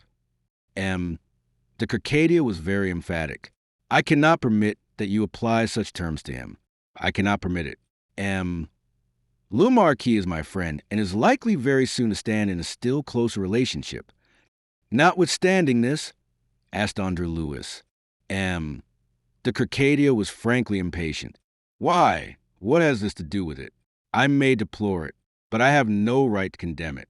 It is a common way of adjusting differences between gentlemen. You really believe that? What the devil do you imply, André? Should I say a thing that I don't believe? You begin to make me angry. Thou shalt not kill is the king's law as well as God's. You are determined to quarrel with me, I think. It was a duel. André-Louis interrupted him. It is no more a duel than if it had been fought with pistols, of which only M. le Marquis was loaded. He invited Philippe to discuss the matter further, with the deliberate intent of forcing a quarrel upon him and killing him. Be patient with me, monsieur my godfather. I am not telling you what I imagine, but what M. le Marquis himself admitted to me, dominated a little by the young man's earnestness. M. de Circadia's pale eyes fell away. He turned with a shrug and sauntered over to the window. It would need a court of honor to decide such an issue, and we have no courts of honor, he said, but we have courts of justice. With returning testiness, the seigneur swung round to face him again. And what court of justice, do you think, would listen to such a plea as you appear to have in mind? There is the court of the king's lieutenant at Rennes. And do you think the king's lieutenant would listen to you? Not to me, perhaps, monsieur, but if you were to bring the plaint. I bring the plaint? M. de Circadia's pale eyes were wide with horror of the suggestion. The thing happened here on your domain. I bring a plaint against M. de la Tour d'Azur. You are out of your senses, I think. Oh, you are mad. As mad as that poor friend of yours who has come to this end through meddling in what did not concern him. The language you use here to M. Le Marquis on the score of maybe was the most offensive. Perhaps you didn't know that. It does not at all surprise me that the Marquis should have desired satisfaction. I see, said André-Louis, on a note of hopelessness. You see? What the devil do you see? That I shall have to depend upon myself alone. And what the devil do you propose to do, if you please? I shall go to Rennes and lay the facts before the king's lieutenant. He'll be too busy to see you. And M. de Circadia's mind swung a trifle inconsequently, as weak minds will. There is trouble enough in Rennes already on the score of these crazy States General, with which the wonderful M. Necker is to repair the finances of the kingdom, as if a peddling Swiss bank clerk, who is also a damned Protestant, could succeed where such men as Calonne and Brienne have failed. Good afternoon, monsieur my godfather, said André-Louis. Where are you going? Was a querulous demand. Home at present. To Rennes in the morning. Wait, boy, wait. The squat little man rolled forward, affectionate concern on his great ugly face, and he set one of his podgy hands on his godson's shoulder. Now listen to me, André, he reasoned. This is sheer knight-errantry, moonshine lunacy. You'll come and no good by it if you persist. You've read Don Quixote, and what happened to him when he went tilting against windmills? It's what will happen to you, neither more nor less. Leave things as they are, my boy. I wouldn't have a mischief happen to you. André-Louis looked at him, smiling wanly. I swore an oath today which it would damn my soul to break. You mean that you'll go in spite of anything that I may say? Impetuous as he was inconsequent, M. de Circadia was bristling again. Very well, then go to the devil. I will begin with the king's lieutenant. And if you get into the trouble you are seeking, don't come whimpering to me for assistance. The seigneur stormed. He was very angry now. Since you choose to disobey me, you can break your empty head against the windmill and be damned to you. André-Louis bowed with a touch of irony and reached the door. If the windmill should prove too formidable, said he from the threshold, I may see what can be done with the wind. Goodbye, monsieur my godfather. He was gone, and M. de Circadia was alone, purple in the face, puzzling out that last cryptic utterance, and not all happy in his mind, either on the score of his godson or of M. de la Tour-d'Azur. He was disposed to be angry with them both. He found these headstrong, willful men who relentlessly follow their own impulses very disturbing and irritating. Himself he loved his ease and to be at peace with his neighbors, and that seemed to him so obviously the supreme good of life that he was disposed to brand them as fools who troubled to seek other things. Chapter 6. The Windmill. There was between Nantes and Rennes an established service of 3 stage coaches weekly in each direction, which for a sum of 24 livres, roughly the equivalent of an English guinea, would carry you the 70 and odd miles of the journey in some 14 hours. Once a week, one of the diligences going in each direction would swerve aside from the highroad to call at Gavrillac, to bring and take letters, newspapers, and sometimes passengers. It was usually by this coach that André-Louis came and went when the occasion offered. At present, however, he was too much in haste to lose a day awaiting the passing of that diligence. So it was on a horse hired from the Breton Arme that he set out next morning, and an hour's brisk ride under a gray wintry sky, by a half-ruined road through 10 miles of flat, uninteresting country, brought him to the city of Rennes. He rode across the main bridge over the Vilaine, and so into the upper and principal part of that important city of some 30,000 souls, most of whom, he opined from the seething, clamant crowds that everywhere blocked his way, must on this day have taken to the streets. Clearly, Philippe had not overstated the excitement prevailing there. He pushed on as best he could, and so came at last to Place Royale, where he found the crowd to be most dense. From the plinth of the equestrian statue of Louis XV, a white-faced young man was excitedly addressing the multitude. His youth and dress proclaimed the student, and a group of his fellows, acting as a guard of honor to him, kept the immediate precincts of the statue. Over the heads of the crowd, André-Louis caught a few of the phrases flung forth by that eager voice. It was the promise of the king. It is the king's authority they flout. They arrogate to themselves the whole sovereignty in Brittany. The king has dissolved them. These insolent nobles define their sovereign and the people. Had he not known already, from what Philippe had told him, of the events which had brought the Third Estate to the point of active revolt, those few phrases would fully have informed him. This popular display of temper was most opportune to his need, he thought, and in the hope that it might serve his turn by disposing to reasonableness the mind of the king's lieutenant, he pushed on up the wide and well-paved Rue Royale, where the concourse of people began to diminish. He put up his hired horse at the Come de Cerf and set out again on foot to the Palais de Justice. There was a brawling mob by the framework of poles and scaffoldings about the building cathedral, upon which work had been commenced a year ago. But he did not pause to ascertain the particular cause of that gathering. He strode on, and thus came presently to the handsome Italianate palace that was one of the few public edifices that had survived the devastating fire of 60 years ago. He won through with difficulty to the great hall, known as the Salle de Pas Perdus, where he was left to cool his heels for a full half-hour after he had found an usher so condescending as to inform the god who presided over that shrine of justice that a lawyer from Gavrillac humbly begged an audience on an affair of gravity. That the god condescended to see him at all was probably due to the grave complexion of the hour.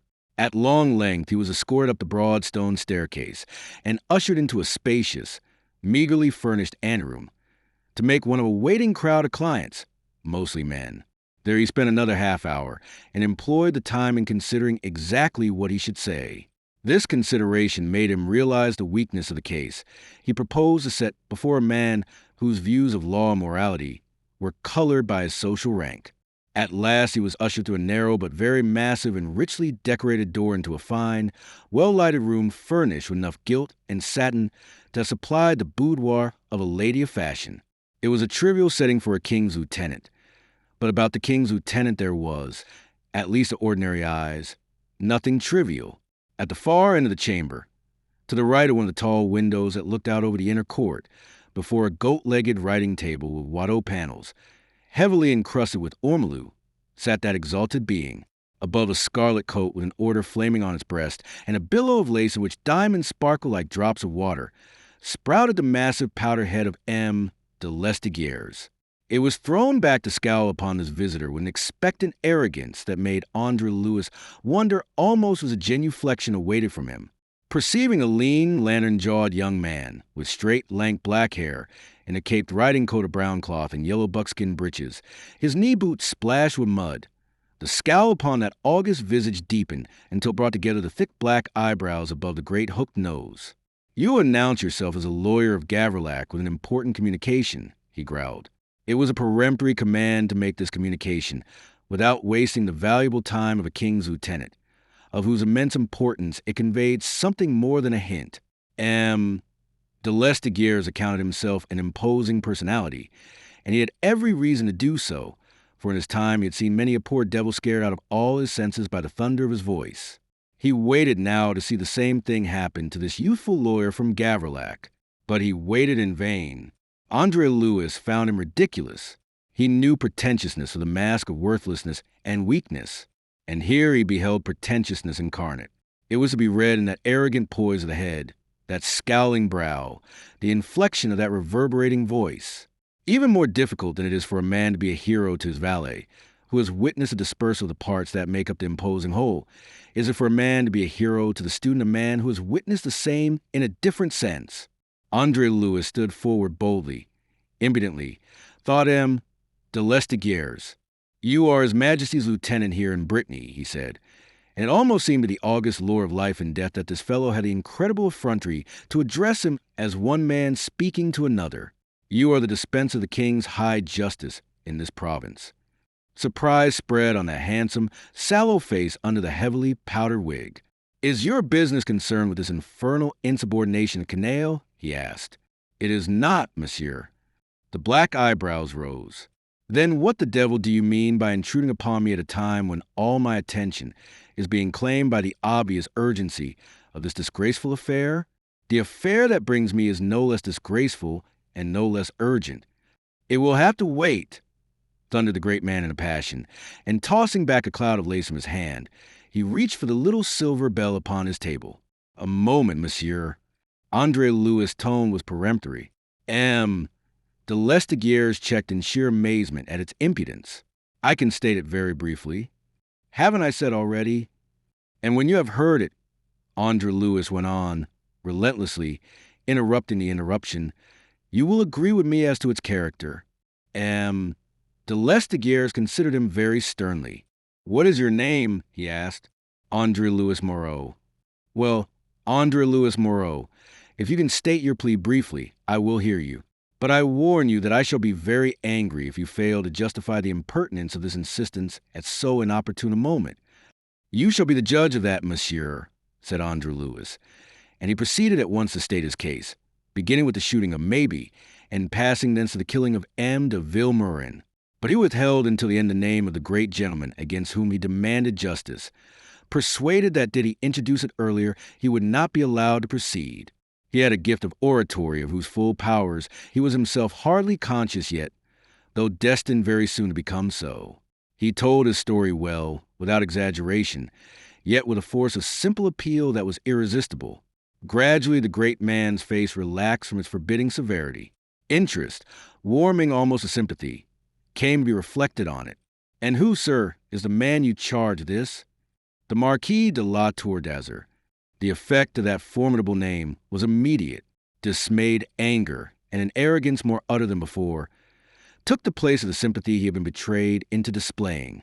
"Who?" he shouted, and without waiting for an answer, "Why?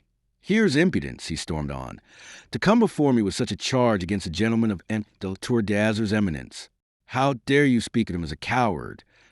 "I speak of him as a murderer," the young man corrected, "and I demand justice against him." "You demand it, do you? My God, what next?" "That is for you to say, monsieur. It surprised a great gentleman into a more or less successful effort of self-control. Let me warn you," said he acidly, "that it is not wise to make wild accusations against a nobleman. That in itself is a punishable offense, as you may learn. Now listen to me. In this matter of Maybe, assuming your statement of it to be exact, the gamekeeper may have exceeded his duty, but by so little that it is hardly worth comment. Consider, however, that in any case it is not a matter for the king's lieutenant, or for any court but the seigneurial court of M. de la Tour d'Azur himself. It is before the magistrates of his own appointing that such a matter must be laid, since it is matter strictly concerning his own seigneurial jurisdiction. As a lawyer, you should not need to be told so much. As a lawyer, I am prepared to argue the point. But as a lawyer, I also realize that if that case were prosecuted, it could only end in the unjust punishment of a wretched gamekeeper who did no more than carry out his orders, but who nonetheless would now be made a scapegoat, if scapegoat were necessary. I am not concerned to hang Benet on the gallows earned by M. de la Tour d'Azur. M. de Lesdiguières smote the table violently. "My God!" he cried out, to add more quietly, on a note of menace, "You are singularly insolent, my man." "That is not my intention, sir. I assure you, I am a lawyer, pleading a case, the case of M. de Vilmorin. It is for his assassination that I have come to beg the king's justice." "But you yourself have said that it was a duel," cried the lieutenant, between anger and bewilderment. "I have said that it was made to appear a duel. There is a distinction, as I shall show, if you will condescend to hear me out." "Take your own time, sir," said the ironical de Lesdiguières, whose tenure of office had never yet held anything that remotely resembled this experience. André-Louis took him literally. "I thank you, sir," he answered solemnly, and submitted his argument. "It can be shown that M. de Vilmorin never practiced fencing in all his life, and it is notorious that M. de la Tour d'Azur is an exceptional swordsman. Is it a duel, monsieur, where one of the combatants alone is armed? For it amounts to that on a comparison of their measures of respective skill. There has scarcely been a duel fought on which the same trumpery argument might not be advanced, but not always with equal justice, and in one case, at least, it was advanced successfully. Successfully? When was that? 10 years ago in Dauphiny. I refer to the case of M. de Gesvres, a gentleman of that province, who forced a duel upon him at La Roche-Guyon and killed him. M. de Guyon was a member of a powerful family, which exerted itself to obtain justice. It put forward just such arguments as now obtain against M. de la Tour d'Azur. As you will remember, the judges held that the provocation had proceeded of intent from M. de Gesvres. They found him guilty of premeditated murder, and he was hanged. M. de Lesdiguières exploded yet again. "Death of my life," he cried. "Have you the effrontery to suggest that M. de la Tour d'Azur should be hanged? Have you? But why not, monsieur, if it is the law, and there is precedent for it, as I have shown you, and if it can be established that what I state is the truth, as established it can be without difficulty? Do you ask me why not? Have you temerity to ask me that?" "I have, monsieur. Can you answer me?" "If you cannot, monsieur, I shall understand that whilst it is possible for a powerful family like that of La Roche-Guyon to set the law in motion, the law must remain inert for the obscure and uninfluential, however brutally wronged by a great nobleman." M. de Lesdiguières perceived in an argument he would accomplish nothing against this impassive, resolute young man. The menace of him grew more fierce. "I should advise you to take yourself off at once, and to be thankful for the opportunity to depart unscathed. I am, then, to understand, monsieur, that there will be no inquiry into this case? That nothing that I can say will move you? You are to understand that if you are still there in 2 minutes, it will be very much the worse for you." And M. de Lesdiguières tinkled the silver handbell upon his table. "I have informed you, monsieur, that a duel, so-called, has been fought and a man killed. It seems that I must remind you, the administrator of the king's justice, that duels are against the law, and that it is your duty to hold an inquiry. I come as the legal representative of the bereaved mother of M. de Vilmorin to demand of you the inquiry that is due." The door behind André-Louis opened softly. M. de Lesdiguières, pale with anger, contained himself with difficulty. "You seek to compel us. Do you, you impudent rascal?" he growled. "You think the king's justice is to be driven headlong by the voice of any impudent roturier? I marvel at my own patience with you. But I give you a last warning, master lawyer. Keep a closer guard over that insolent tongue of yours, or you will cause very bitterly to regret its glibness." He waved a jeweled, contemptuous hand, and spoke to the usher standing behind André. "To the door," he said shortly. André-Louis hesitated a second. Then with a shrug he turned. This was a windmill, indeed, and he a poor knight of rueful countenance. To attack it at closer quarters would mean being dashed to pieces. Yet on the threshold, he turned again. De Lesdiguières, said he, may I recite to you an interesting fact in natural history? The tiger is a great lord in the jungle, and was for centuries the terror of lesser beasts, including the wolf. The wolf, himself a hunter, wearied of being hunted, he took to associating with other wolves. And then the wolves, driven to form packs for self-protection, discovered the power of the pack and took to hunting the tiger, with disastrous results to him. You should study Buffon, de Lesdiguières. I have studied a buffoon this morning, I think, was a punning sneer with which de Lesdiguières replied. But that he conceived himself witty, it is probable he would not have condescended to reply at all. I don't understand you, he added, but you will, de Lesdiguières. You will, said André-Louis, and so departed. Chapter 7. The Wind. He had broken his feudal lance with a windmill. The image suggested by de Circadia persisted in his mind, and it was, he perceived, by sheer good fortune that he had escaped without hurt.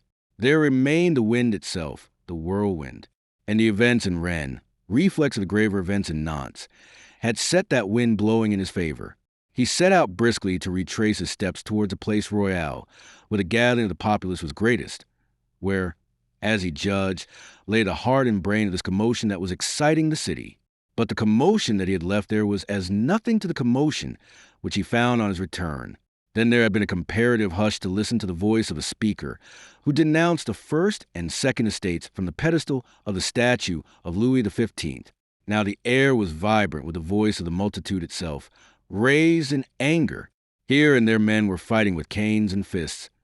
Everywhere fierce excitement raged, and the gendarmes sent thither by the king's lieutenant to restore and maintain order were so much helpless flotsam in that tempestuous human ocean. There were cries of to the Palais, down with the assassins, down with the nobles, to the Palais. An artisan who stood shoulder to shoulder with him in the press enlightened André-Louis on the score of the increased excitement. They've shot him dead. His body is lying there where it fell at the foot of the statue. And there was another student killed not an hour ago, over there by the cathedral works. Party. If they can't prevail in one way, they'll prevail in another. The man was fiercely emphatic. They'll stop at nothing. If they can't overawe us, by God, they'll assassinate us. They are determined to conduct these states of Brittany in their own way. No interests but their own shall be considered. André-Louis left him still talking, and clove himself away through that human press. At the statue's base, he came upon a little cluster of students about the body of the murdered lad, all stricken with fear and helplessness. "You hear, Moreau," said a voice. He looked round to find himself confronted by a slight, swarthy man of little more than 30, firm of mouth and impertinent of nose, who considered him with disapproval. It was Le Chapelier, a lawyer of Rennes, a prominent member of the literary chamber of that city, a forceful man, fertile in revolutionary ideas and an exceptional gift of eloquence. "Ah, it is you, Chapelier. Why don't you speak to them? Why don't you tell them what to do? Up with you, man." And he pointed to the plinth. Le Chapelier's dark, restless eyes searched the other's impassive face for some trace of the irony he suspected. They were as wide asunder as the poles, these two, in their political views. And mistrusted as André-Louis was by all his colleagues of the literary chamber of Rennes, he was by none mistrusted so thoroughly as by this vigorous Republican. Indeed, had Le Chapelier been able to prevail against the influence of the seminarist Vilmorin, André-Louis would long since have found himself excluded from that assembly of the intellectual youth of Rennes, which he exasperated by his eternal mockery of their ideals. So now Le Chapelier suspected mockery in that invitation, suspected it even when he failed to find traces of it on André-Louis' face, for he had learned by experience that it was a face not often to be trusted for an indication of the real thoughts that moved behind it. "Your notions and mine on that score can hardly coincide," said he. "Can there be two opinions?" quoth André-Louis. "There are usually two opinions whenever you and I are together.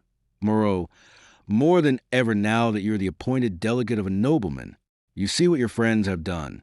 No doubt you approve their methods." He was coldly hostile. André-Louis looked at him without surprise. So invariably opposed to each other in academic debates, how should Le Chapelier suspect his present intentions? "If you won't tell them what is to be done, I will," said he. Nom de Dieu, if you want to invite a bullet from the other side, I shall not hinder you. It may help to square the account. Scarcely were the words out than he repented them. For as if in answer to that challenge, André-Louis sprang up onto the plinth, alarmed now, for he could only suppose it to be André-Louis' intention to speak on behalf of privilege, of which he was a publicly appointed representative. Le Chapelier clutched him by the leg to pull him down again. "Ah, that no," he was shouting. "Come down, you fool. Do you think we will let you ruin everything by your clowning? Come down." André-Louis, maintaining his position by clutching one of the legs of the bronze horse, flung his voice like a bugle note over the heads of that seething mob. "Citizens of Rennes, the motherland is in danger." The effect was electric. A stir ran, like a ripple over water, across that froth of upturned human faces, and completest silence followed. In that great silence, they looked at this slim young man, hatless, long wisps of his black hair fluttering in the breeze, his neckcloth in disorder, his face white, his eyes on fire. André-Louis felt a sudden surge of exultation as he realized by instinct that at one grip he had seized that crowd, and that he held it fast in the spell of his cry and his audacity. Even Le Chapelier, though still clinging to his ankle, had ceased to tug. The reformer, though unshaken in his assumption of André-Louis' intentions, was for a moment bewildered by the first note of his appeal. And then, slowly, impressively, in a voice that traveled clear to the end of the square, the young lawyer of Gavrillac began to speak. Shuddering in horror of the vile deed here perpetrated, my voice demands to be heard by you. You have seen murder done under your eyes. The murder of one who nobly, without any thought of self, gave voice to the wrongs by which we are all oppressed. Fearing that voice, shunning the truth as foul things shun the light, our oppressors sent their agents to silence him in death. Le Chapelier released at last his hold of André-Louis' ankle, staring up at him the while in sheer amazement. It seemed that the fellow was in earnest, serious for once, and for once on the right side. What had come to him? Of assassins, what shall you look for but assassination? I have a tale to tell which will show that this is no new thing that you have witnessed here today. It will reveal to you the forces with which you have to deal. Yesterday, there was an interruption. A voice in the crowd, some 20 paces, perhaps, was raised a shout. Yet another of them. Immediately after the voice came a pistol shot, and a bullet flattened itself against a bronze figure just behind André-Louis. Instantly, there was turmoil in the crowd, most intense about the spot whence the shot had been fired. The assailant was one of a considerable group of the opposition, a group that found itself at once beset on every side, and hard put to it to defend him.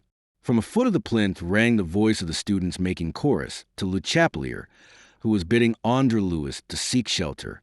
Come down at once. They'll murder you as they murdered La Riviere. Let them. He flung wide his arms in a gesture supremely theatrical and laughed.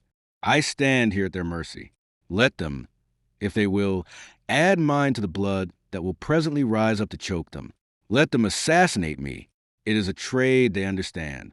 But until they do so, they shall not prevent me from speaking to you, from telling you what is to be looked for in them. And again he laughed, not merely in exultation, as they supposed who watched him from below, but also in amusement, and his amusement had two sources. One was to discover how glibly he uttered the phrases proper to whip up the emotions of the crowd. The other was in the remembrance of how the crafty Cardinal de Retz, for the purpose of inflaming popular sympathy on his behalf, had been in the habit of hiring fellows to fire upon his carriage. He was in just such case as that arch-politician. True, he had not hired the fellow to fire that pistol shot, but he was none the less obliged to him, and ready to derive the fullest advantage from the act. The group that sought to protect that man was battling on, seeking to hew a way out of that angry, heaving press. Let them go. André-Louis called down. What matters one assassin more or less? Let them go, and listen to me, my countrymen. And presently, when some measure of order was restored, he began his tale, in simple language now, yet with a vehemence and directness that drove home every point. He tore their hearts with the story of yesterday's happenings at Gavrillac.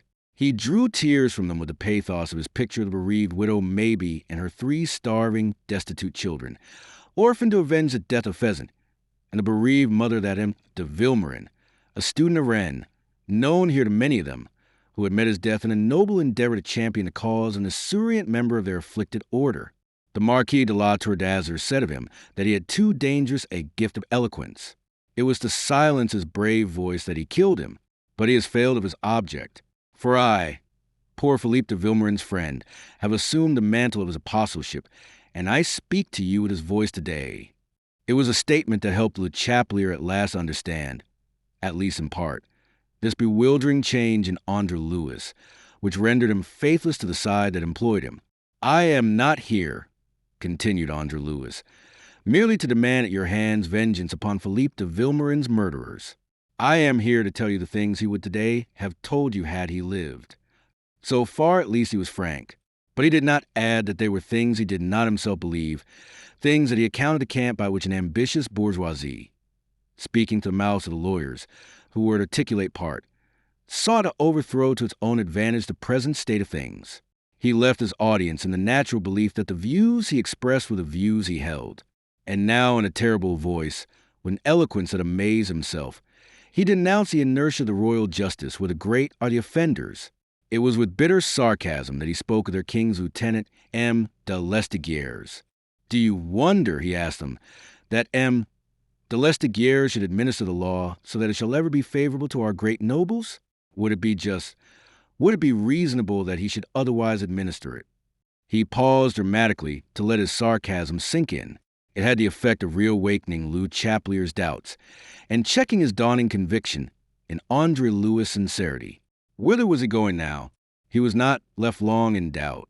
Proceeding, André-Louis spoke as he conceived that Philippe de Vilmorin would have spoken. He had so often argued with him, so often attended discussions of the literary chamber, that he had Alderan the reformers, that was yet true in substance, at his fingers' ends. Consider, after all, the composition of this France of ours. 1 million of its inhabitants are members of the privileged classes. They compose France. They are France.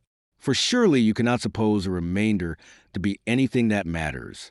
It cannot be pretended that 24 million souls are of any account, that they can be representative of this great nation, or that they can exist for any purpose but that of servitude to the million elect.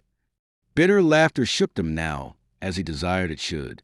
Seeing their privileges in danger of invasion by these 24 millions, mostly canails, possibly created by God, it is true, but clearly so created to be the slaves of privilege, does it surprise you that the dispensing of royal justice should be placed in the stout hands of these Lestiguieres, men without brains to think or hearts to be touched?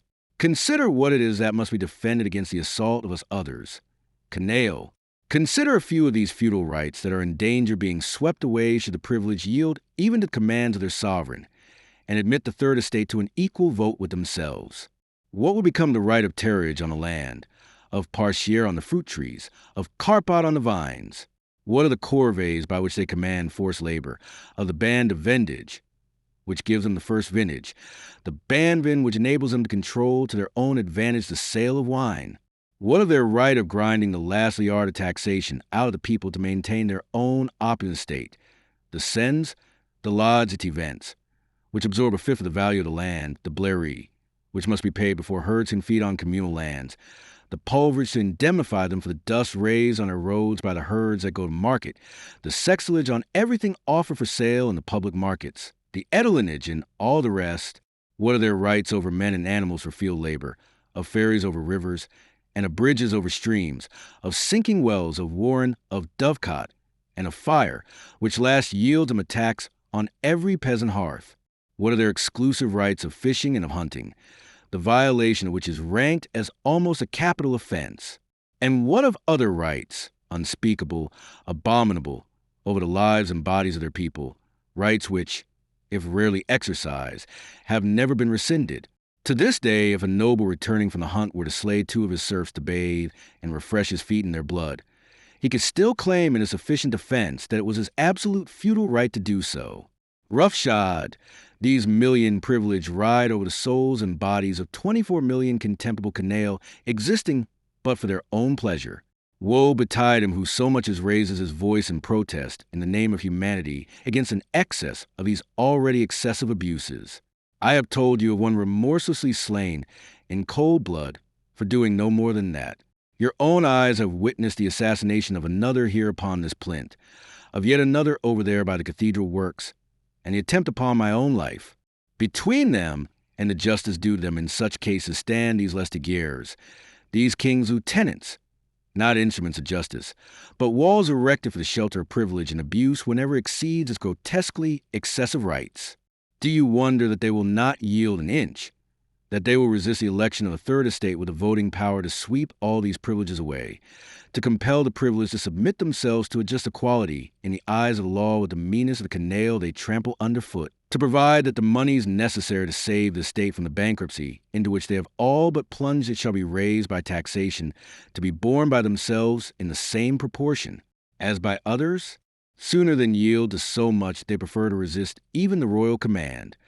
A phrase occurred to him used yesterday by Vilmorin, a phrase to which he refused to attach importance when uttered then. He used it now. In doing this, they are striking at the very foundations of the throne. These fools do not perceive that if that throne falls over, it is they who stand nearest to it who will be crushed. A terrific roar acclaimed that statement, tense and quivering with the excitement that was flowing through him, and from him out into that great audience. He stood a moment smiling ironically. Then he waved them into silence, and saw by their ready obedience how completely he possessed them, for in the voice with which he spoke each now recognized the voice of himself, giving at last expression to the thoughts that for months and years had been inarticulately stirring in each simple mind. Presently he resumed, speaking more quietly, that ironic smile about the corner of his mouth growing more marked. In taking my leave of M. de Lestiguières, I gave him warning out of a page of natural history. I told him that when the wolves, roaming singly through the jungle, were weary of being hunted by the tiger, they banded themselves into packs, and went a-hunting the tiger in their turn. M. de Lestiguières contemptuously answered that he did not understand me, but your wits are better than his. You understand me, I think, don't you? Again a great roar, mingled now with some approving laughter, was his answer. He had wrought them up to a pitch of dangerous passion, and they were ripe for any violence to which he urged them. If he had failed with the windmill, at least he was now master of the wind. To the palais, they shouted, waving their hands, brandishing canes, and here and there even a sword. To the palais, down with M. de Lestiguières, death to the king's lieutenant. He was master of the wind. Indeed, his dangerous gift of oratory, a gift nowhere more powerful than in France, since nowhere else are men's emotions so quick to respond to the appeal of eloquence, had given him this mastery. At his bidding, now the gale would sweep away the windmill against which he had flung himself in vain, but that, as he straightforwardly revealed it, was no part of his intent. Ah, wait, he bade them. Is this miserable instrument of a corrupt system worth the attention of your noble indignation? He hoped his words would be reported to M. de Lestiguières. He thought it would be good for the soul of M. de Lestiguières to hear the undiluted truth about himself for once. It is the system itself he must attack and overthrow, not a mere instrument, a miserable painted laugh such as this, and precipitancy will spoil everything. Above all, my children, no violence. My children, could his godfather have heard him? You have seen often already the result of premature violence elsewhere in Brittany, and you have heard of it elsewhere in France. Violence on your part will call for violence on theirs. They will welcome the chance to assert their mastery by a firmer grip than heretofore. The military will be sent for. You will be faced by the bayonets of mercenaries. Do not provoke that. I implore you, do not put it into their power. Do not afford them the pretext they would welcome to crush you down into the mud of your own blood. Out of the silence into which they had fallen anew broke now the cry of, "What else, then? What else?" "I will tell you," he answered them. "The wealth and strength of Brittany lies in Nantes, a bourgeois city, one of the most prosperous in this realm, rendered so by the energy of the bourgeoisie and the toil of the people. It was in Nantes that this movement had its beginning, and as a result of it the king issued his order dissolving the states as now constituted, an order which those who base their power on privilege and abuse do not hesitate to thwart. Let Nantes be informed of the precise situation, and let nothing be done here until Nantes shall have given us the lead. She has the power, which we in Rennes have not. To make her will prevail, as we have seen already. Let her exert that power once more, and until she does, So, do you keep the peace in Rennes? Thus shall you triumph. Thus shall the outrages that are being perpetrated under your eyes be fully and finally avenged. As abruptly as he had leapt upon the plinth, did he now leap down from it. He had finished. He had said all, perhaps more than all, that could have been said by the dead friend with whose voice he spoke. But it was not their will that he should thus extinguish himself. The thunder of their acclamations rose deafeningly upon the air. He had played upon their emotions, each in turn, as a skillful harpist plays upon the strings of his instrument, and they were vibrant with the passions he had aroused and the high note of hope on which he had brought his symphony to a close. A dozen students caught him as he leapt down and swung him to their shoulders, where again he came within view of all the acclaiming crowd. The delicate Le Chapelier pressed alongside of him with flushed face and shining eyes. "My lad," he said to him, "you have kindled a fire today that will sweep the face of France in a blaze of liberty." And then to the students he issued a sharp command. "To the literary chamber, at once. We must concert measures upon the instant. A delegate must be dispatched to Nantes forthwith, to convey to our friends the message of the people of Rennes." The crowd fell back, opening a lane to which the students bore the hero of the hour. Waving his hands to them, he called upon them to disperse to their homes, and await their impatience what must follow very soon. "You have endured for centuries with fortitude that is a pattern to the world," he flattered them. "Endure a little longer yet. The end, my friends, is well in sight at last." They carried him out of the square and up the Rue Royale to an old house, one of the few old houses surviving in that city that had risen from its ashes, where in an upper chamber lighted by diamond-shaped panes of yellow glass, the literary chamber usually held its meetings. Thither in his wake the members of that chamber came hurrying, summoned by the messages that Le Chapelier had issued during their progress. Behind closed doors a flushed and excited group of some 50 men, the majority of whom were young, ardent, and afire with the illusion of liberty, hailed André-Louis as the strayed sheep who had returned to the fold, and smothered him in congratulations and thanks. Then they settled down to deliberate upon immediate measures, whilst the doors below were kept by a guard of honor that had improvised itself from the masses. And very necessary was this, for no sooner had the chamber assembled than the house was assailed by the gendarmerie of M. de Lesdiguières, dispatched in haste to arrest a firebrand who was inciting the people of Rennes to sedition. The force consisted of 50 men. 500 would have been too few. The mob broke their carbines, broke some of their heads, and would indeed have torn them into pieces had they not beaten a timely and well-advised retreat before a form of horseplay to which they were not at all accustomed. And whilst that was taking place in the street below, in the room above stairs the eloquent Le Chapelier was addressing his colleagues of the literary chamber. Here, with no bullets to fear and no one to report his words to the authorities, Le Chapelier could permit his oratory a full, unintimidated flow. And that considerable oratory was as direct and brutal as the man himself was delicate and elegant. He praised the vigor and the greatness of the speech they had heard from their colleague Moreau. Above all, he praised its wisdom. Moreau's words had come as a surprise to them. Hitherto they had never known him as other than a bitter critic of their projects of reform and regeneration, and quite lately they had heard, not without misgivings, of his appointment as delegate for a nobleman in the States of Brittany. But they held the explanation of his conversion. The murder of their dear colleague Vilmorin had produced this change. In that brutal deed Moreau had beheld at last in true proportions the workings of that evil spirit which they were vowed to exorcise from France. And today he had proven himself the stoutest apostle among them of the new faith. He had pointed out to them the only sane and useful course. The illustration he had borrowed from natural history was most apparent. Above all, let them pack like the wolves, and to ensure this uniformity of action in the people of all Brittany, let a delegate at once be sent to Nantes, which had already proved itself the real seat of Brittany's power. It but remained to appoint that delegate, and Le Chapelier invited them to elect him, André-Louis, on a bench near the window, a prey now to some measure of reaction, listened in bewilderment to that flood of eloquence. As the applause died down, he heard a voice exclaiming, "I propose to you that we appoint our leader here, Le Chapelier, to be that delegate." Le Chapelier reared his elegantly dressed head, which had been bowed in thought, and it was seen that his countenance was pale. Nervously, he fingered a gold spyglass. "My friends," he said slowly, I am deeply sensible of the honor that you do me, but in accepting it, I should be usurping an honor that rightly belongs elsewhere. Who could represent us better? Who more deserving to be our representative?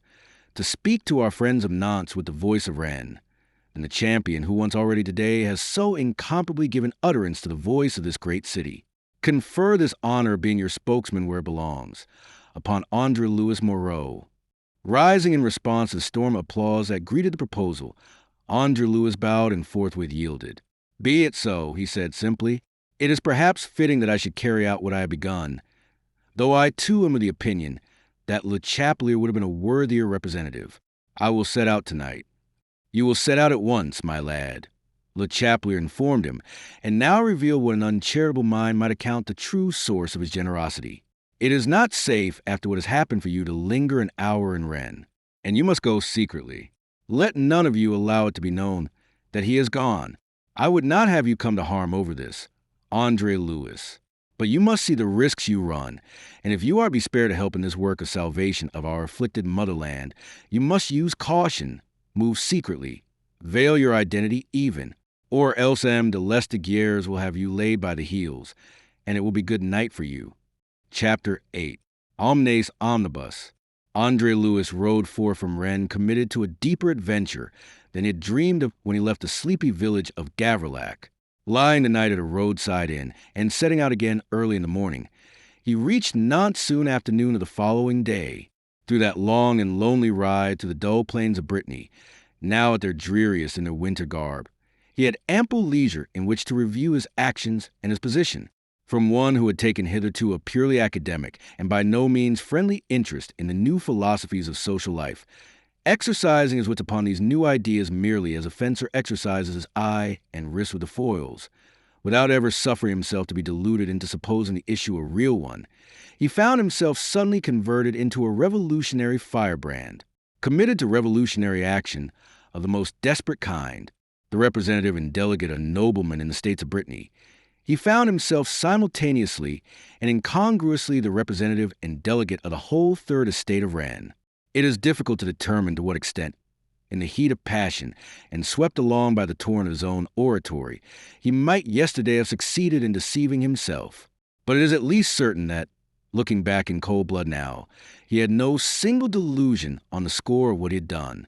Cynically, he had presented to his audience one side only of the great question that he propounded.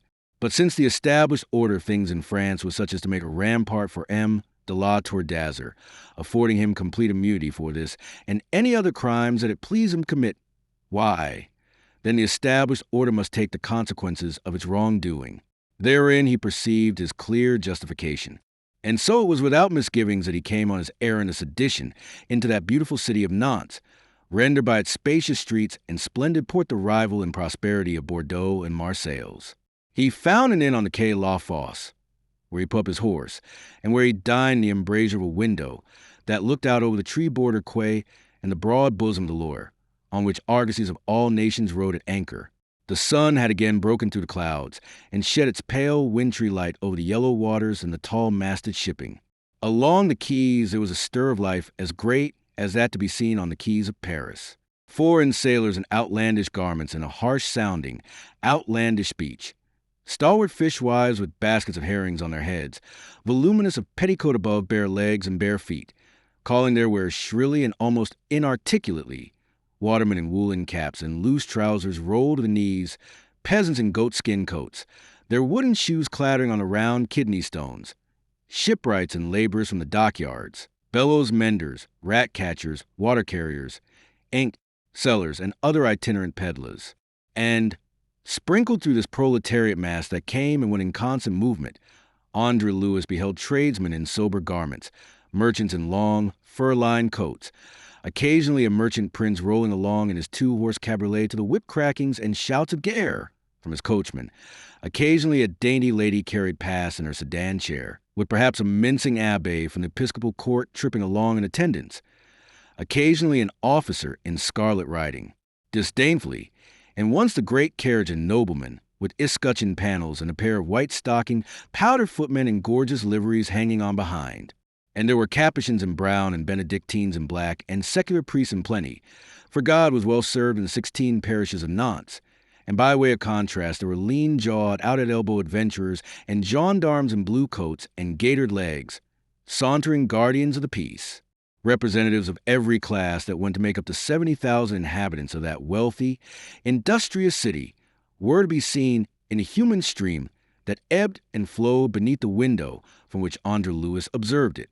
Of the waiter who ministered to his humble wants with soup and bouillie and a measure of vingris, André-Louis inquired into the state of public feeling in the city. The waiter, a staunch supporter of the privileged orders, admitted regretfully that an uneasiness prevailed. Much would depend upon what happened at Rennes. If it was true that the king had dissolved the states of Brittany, then all should be well, and the malcontents would have no pretext for further disturbances. There had been trouble and despair in Nantes already. They wanted no repetition of it. All manner of rumors were abroad, and since early morning there had been crowds besieging the portals of the Chamber of Commerce for definite news. But definite news was yet to come. It was not even known for a fact that His Majesty actually had dissolved the states. It was striking, too, the busiest hour of the day upon the Bourse, when André-Louis reached the Place du Commerce.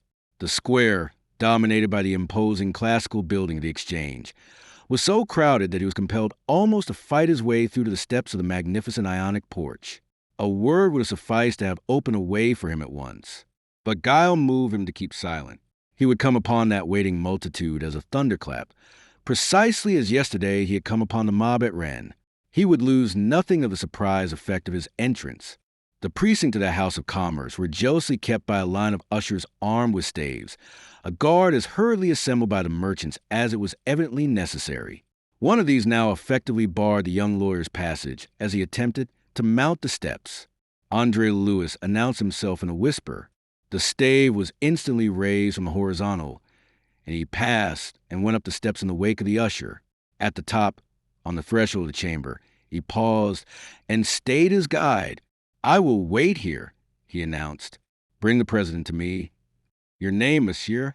Almost had André-Louis answered him when he remembered Lou Chaplier's warning of the danger with which his mission was fraught, and Lou Chaplier's parting admonition to conceal his identity. "My name is unknown to him. It matters nothing. I am the mouthpiece of the people, no more. Go!"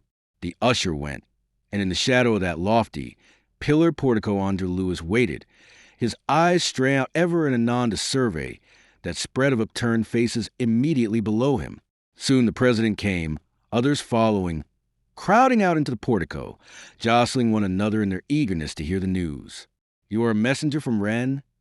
"I am the delegate sent by the literary chamber of that city to inform you here in Nantes of what is taking place." "Your name?" André-Louis paused. "The less we mention names, perhaps the better." The president's eyes grew big with gravity. He was a corpulent, florid man, purse-proud and self-sufficient. He hesitated a moment. Then, "Come into the chamber," said he.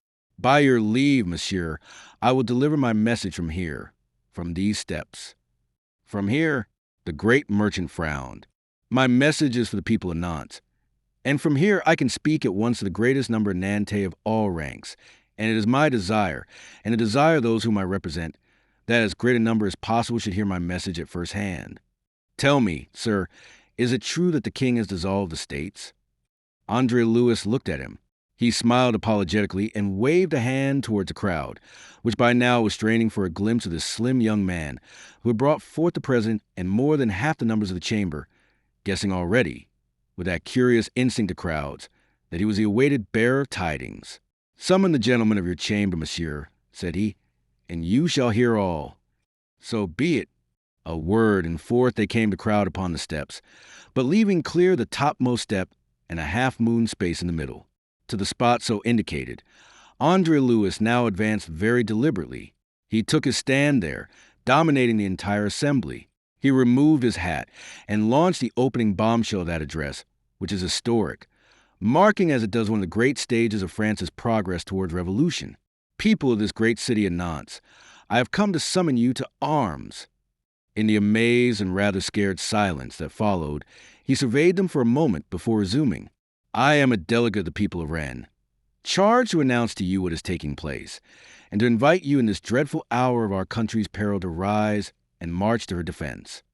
Name, your name, a voice shouted, and instantly the cry was taken up by others, until the multitude rang with the question.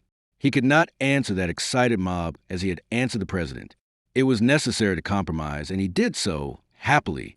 My name, said he, is omnes omnibus, all for all. Let that suffice you now. I am a herald, a mouthpiece, a voice, no more. I come to announce to you that since the privileged orders assembled for the states of Brittany and Rennes resisted your will, our will, despite the king's plain hint to them, His Majesty has dissolved the states. There was a burst of delirious applause. Men laughed and shouted, and cries of Vive le Roi rolled forth like thunder. André-Louis waited, and gradually the preternatural gravity of his countenance came to be observed, and to beget the suspicion that there might be more to follow. Gradually silence was restored, and at last André-Louis was able to proceed. You rejoiced too soon. Unfortunately, the nobles, in their insolent arrogance, have elected to ignore the royal dissolution, and in despite of it persist in sitting and in conducting matters as seems good to them. A silence of utter dismay greeted that disconcerting epilogue to the announcement that had been so rapturously received. André-Louis continued after a moment's pause.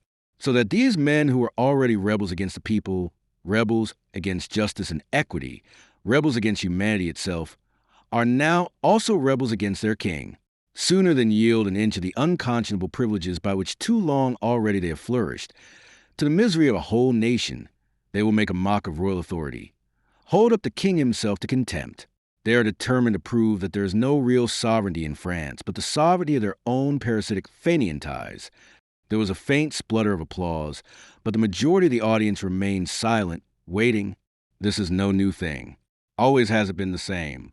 No minister in the last 10 years who, seeing the needs and perils of the state, counsel the measures that we now demand as the only means of arresting our motherland in its ever-quickening progress to the abyss, but found himself as a consequence cast out of office by the influence which privilege brought to bear against him. Twice already has M. Necker been called to the ministry, to be twice dismissed when his insistent counsels of reform threatened the privileges of clergy and nobility. For the third time now has he been called to office, and at last it seems we are to have states general in spite of privilege. But what the privileged orders can no longer prevent, they are determined to stultify. Since it is now a settled thing that these states general are to meet, at least the nobles and the clergy will see to it. Unless we take measures to prevent them, by packing the third estate with their own creatures, and denying it all effective representation, that they convert the states general into an instrument of their own will for the perpetuation of the abuses by which they live. To achieve this end they will stop at nothing.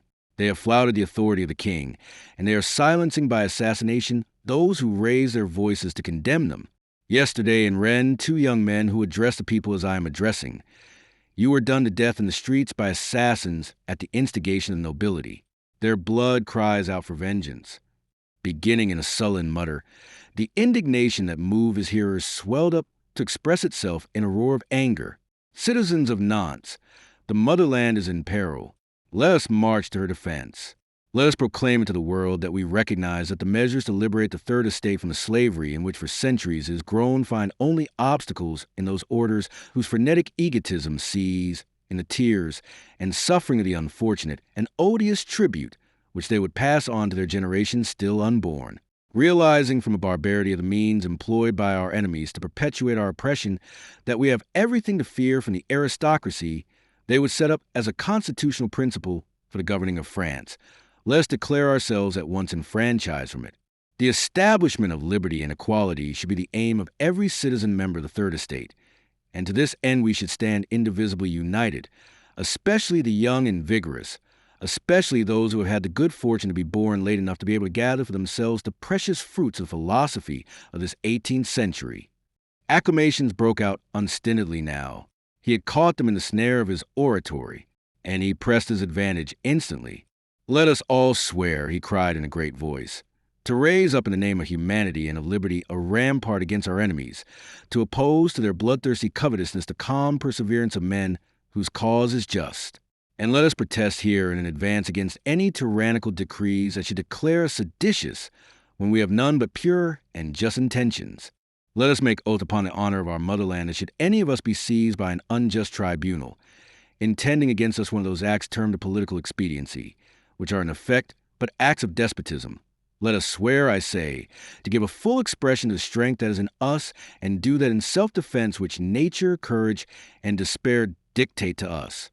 Loud and long rolled the applause that greeted his conclusion, and he observed with satisfaction, and even some inward grim amusement, that the wealthy merchants who had been congregated upon the steps, and who now came crowding about him to shake him by the hand and to acclaim him, were not merely participants in, but the actual leaders of this delirium of enthusiasm. It confirmed him, had he needed confirmation, in his conviction that just as the philosophies upon which this new movement was based had their source in thinkers extracted from the bourgeoisie, so the need to adopt those philosophies to the practical purposes of life was most acutely felt at present by those bourgeois who found themselves debarred by privilege from the expansion their wealth permitted them. If it might be said of André-Louis that he had that day lighted the torch of the revolution in Nantes, it might with even greater truth be said that the torch itself was supplied by the opulent bourgeoisie. I need not dwell at any length upon the sequel. It is a matter of history how that oath which Omnes Omnibus administered to the citizens of Nantes formed the backbone of the formal protest, which they drew up and signed in their thousands. Nor were the results of that powerful protest, which, after all, might already be said to harmonize with the express will of the sovereign himself, long delayed.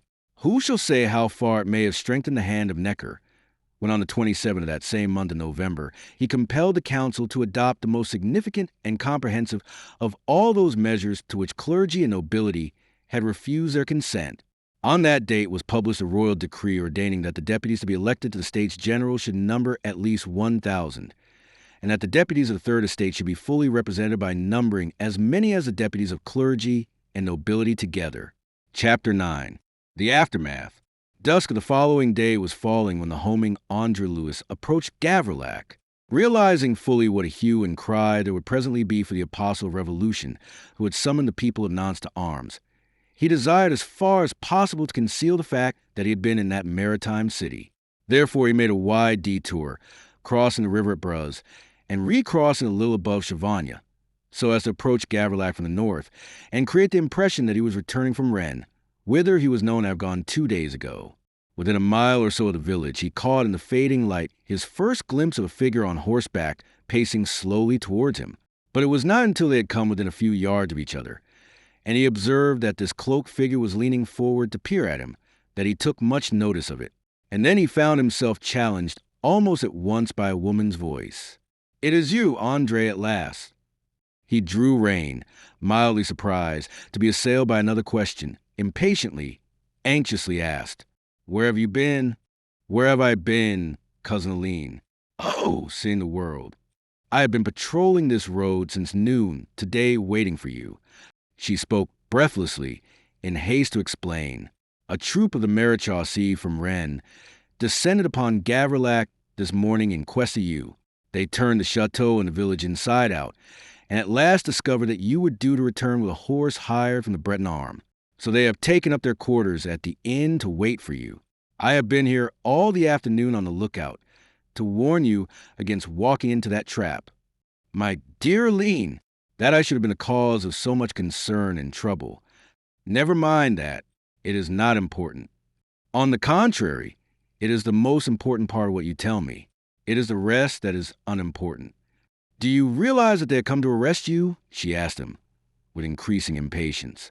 "You are wanted for sedition, and upon a warrant from M. de Lesdiguières." "Sedition?" quoth he, and his thoughts flew to that business at Nantes. It was impossible they could have had news of it in Rennes, and acted upon it in so short a time. "Yes, sedition. The sedition of that wicked speech of yours at Rennes on Wednesday." "Oh, that," said he. "Pooh." His note of relief might have told her, had she been more attentive, that he had to fear the consequences of a greater wickedness committed since. "Why, that was nothing." "Nothing. I almost suspect that the real intentions of these gentlemen of the Maréchaussée have been misunderstood. Most probably they have come to thank me on M. de Lesdiguières' behalf. I restrained the people, when they would have burnt the palais and himself inside it, after you had first incited them to do it. I suppose you were afraid of your work. You drew back at the last moment, but you said things of M. de Lestiguieres, if you are correctly reported, which you will never forgive. I see, said André-Louis, and he fell into thought. But Emily de Cacadia had already done what thinking was necessary, and her alert young mind had settled all that was to be done. You must not go into Gavrillac, she told him, and you must get down from your horse and let me take it. I will stable it at the chateau tonight, and sometime tomorrow afternoon, by when you should be well away, I will return it to the Breton arm. Oh, but that is impossible. Impossible? Why? For several reasons. One of them is that you haven't considered what will happen to you if you do such thing. To me, do you suppose I am afraid of that pack of oaths sent by M. Lestiguieres? I have committed no sedition, but it is almost as bad to give aid to one who is wanted for crime. That is the law. What do I care for the law? Do you imagine that the law will presume to touch me? Of course there is that. You are sheltered by one of the abuses I complained of at Rennes. I was forgetting. Complain of it as much as you please, but meanwhile profit by it. Come, André, do as I tell you. Get down from your horse. And then, as he still hesitated, she stretched out and caught him by the arm. Her voice was vibrant with earnestness. André, you don't realize how serious is your position. If these people take you, it is almost certain that you will be hanged. Don't you realize it? You must not go to Gavrillac. You must go away at once, and lie completely lost for a time until this blows over. Indeed, until my uncle can bring influence to bear to obtain your pardon, you must keep in hiding. That will be a long time, then, said André-Louis. M. de Cacadia has never cultivated friends at court. There's M. de la Tour d'Azur, she reminded him, to his astonishment. That man, he cried, and then he laughed.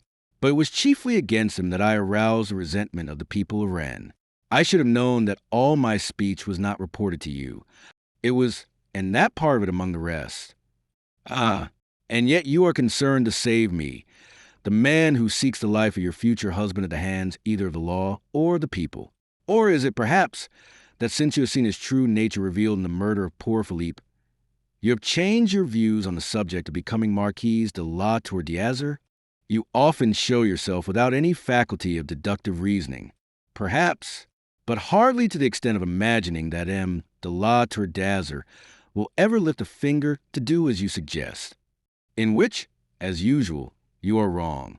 He will certainly do so if I ask him. If you ask him, sheer horror rang in his voice. Why, yes. You see, I have not yet said that I will be Marquise de la Tour d'Azur. I am still considering. It is a position that has its advantages. One of them is that it ensures a suitor's complete obedience. So, I see the crooked logic of your mind. You might go so far as to say to him, refuse me this, and I shall refuse to be your marquise. You would go so far as that. At need, I might. And do you not see the converse implication? Do you not see that your hands would then be tied, that you would be wanting an honor if afterwards you refused him? And do you think that I would consent to anything that could so tie your hands? Do you think I want to see you damn, Aline? Her hand fell away from his arm. Oh, you are mad, she exclaimed, quite out of patience. Possibly, but I like my madness. There is a thrill in it unknown to such sanity as yours. By your leave, Aline, I think I will ride on to Gavrillac. André, you must not. It is death to you. In her alarm, she backed her horse and pulled it across the road to bar his way. It was almost completely night by now, but from behind a rack of clouds, overhead a crescent moon sailed out to alleviate the darkness. Come now, she enjoined him. Be reasonable. Do as I bid you. See, there is a carriage coming up behind you. Do not let us be found here together thus. He made up his mind quickly. He was not the man to be actuated by false heroics about dying, and he had no fancy whatever for the gallows of M. de Lestiguieres providing. The immediate task that he had set himself might be accomplished. He had made heard, and ringingly, the voice that M. de la Tour d'Azur imagined he had silenced. But he was very far from having done with life. Aline, on one condition only, and that that you swear to me you will never seek the aid of M. de la Tour on my behalf. Since you insist and as time presses, I consent. And now ride on with me as far as the lane. There is that carriage coming up." The lane to which he referred was one that branched off the road some 300 yards nearer the village and led straight up the hill to the chateau itself. In silence, they rode together towards it, and together they turned into that thickly hedged and narrow bypath. At a depth of 50 yards, she halted him. "Now!" she bade him. Obediently, he swung down from his horse and surrendered the reins to her. "Aline," he said, "I haven't words in which to thank you." "It isn't necessary," said she, "but I shall hope to repay you some day." "Nor is that necessary. Could I do less than I am doing? I do not want to hear of you hanged, André, nor does my uncle, though he is very angry with you. I suppose he is. And you can hardly be surprised.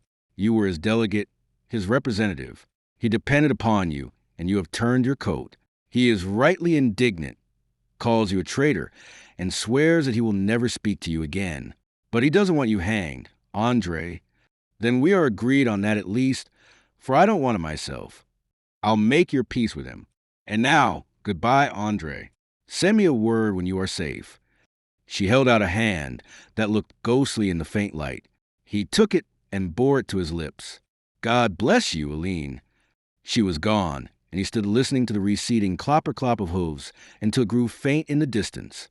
Then slowly, with shoulders hunched and head sunk on his breast, he retraced his steps to the main road, cogitating whither he should go.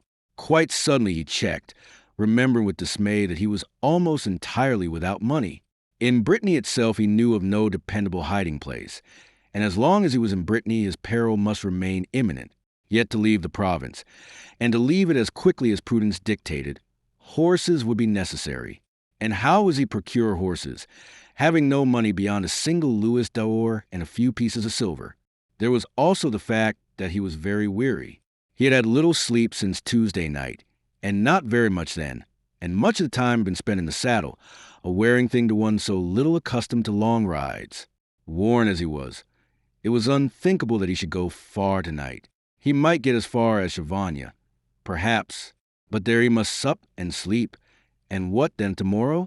Had he but thought of it before, perhaps Aline might have been able to assist him with the loan of a few louis.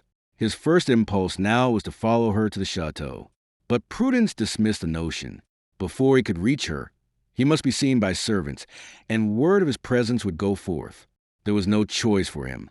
He must tramp as far as Chavagne, find a bed there, and leave to Moreau until it dawned. On the resolve, he set his face in the direction whence he had come.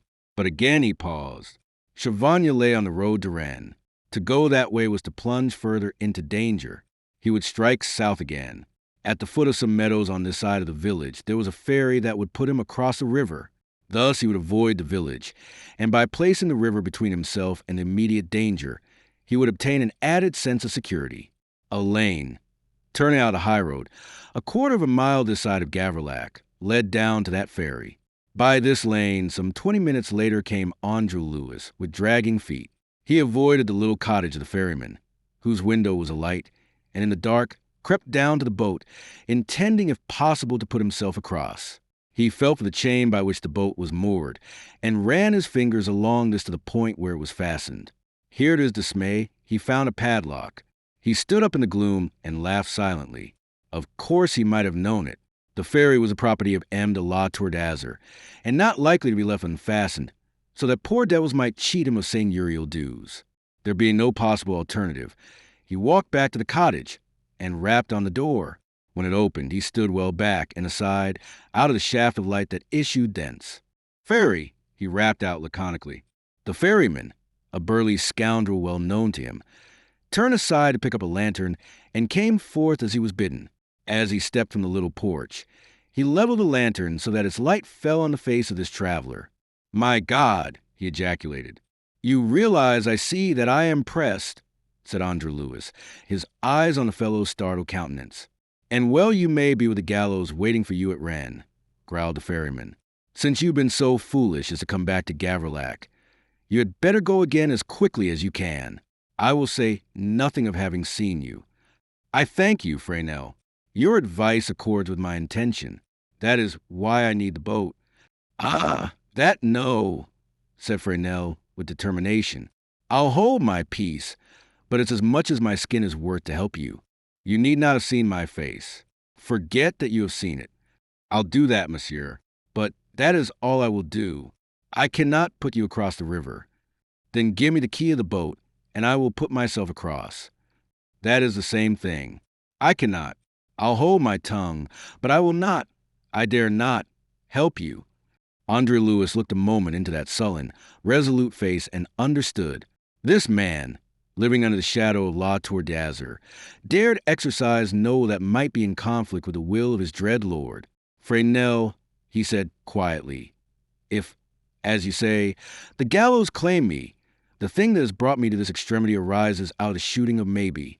Had not Maybe been murdered, there would have been no need for me to have raised my voice as I have done. Maybe was your friend.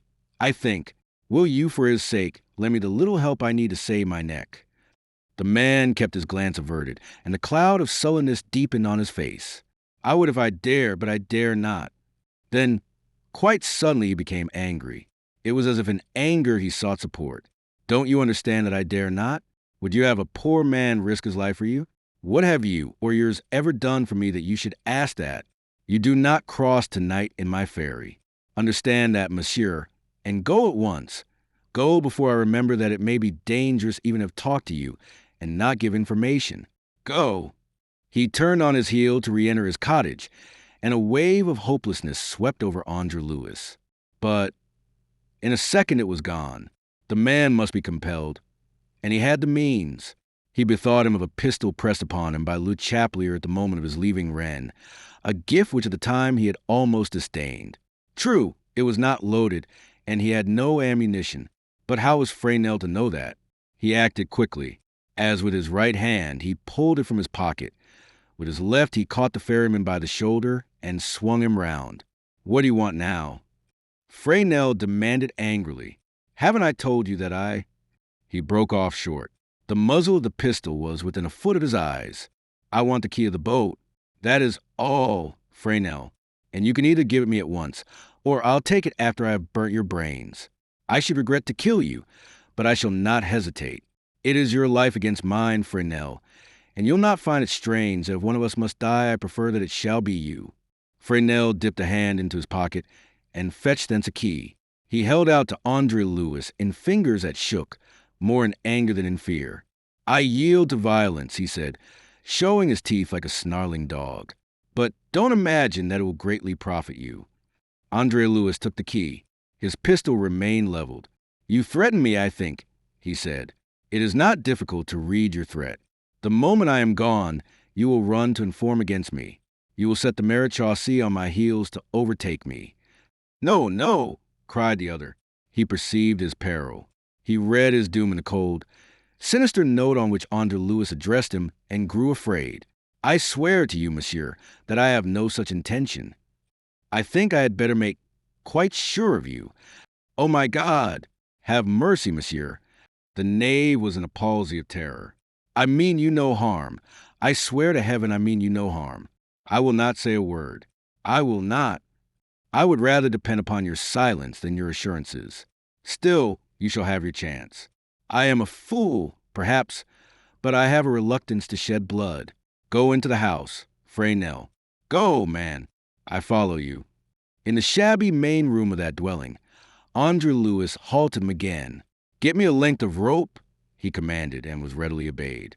5 minutes later, Fresnel was securely bound to a chair and effectively silenced by a very uncomfortable gag improvised out of a block of wood and a muffler. On the threshold of the departing André-Louis turned. Good night, Fresnel, he said. Fierce eyes glared mute hatred at him. It is unlikely that your ferry will be required again tonight, but someone is sure to come to your relief quite early in the morning. Until then, bear your discomfort with what fortitude you can, remembering that you have brought it entirely upon yourself by your uncharitableness. If you spend the night considering that, the lesson should not be lost upon you. By morning, you may even have grown so charitable as not to know who it was that tied you up. Good night. He stepped out and closed the door. To unlock the ferry and pull himself across the swift-running waters, on which the faint moonlight was making a silver ripple, were matters that engaged not more than 6 or 7 minutes. He drove the nose of the boat to the decaying sedges that fringed the southern bank of the stream, sprang ashore, and made the little craft secure. Then, missing the footpath in the dark, he struck out across a sodden meadow in quest of the road.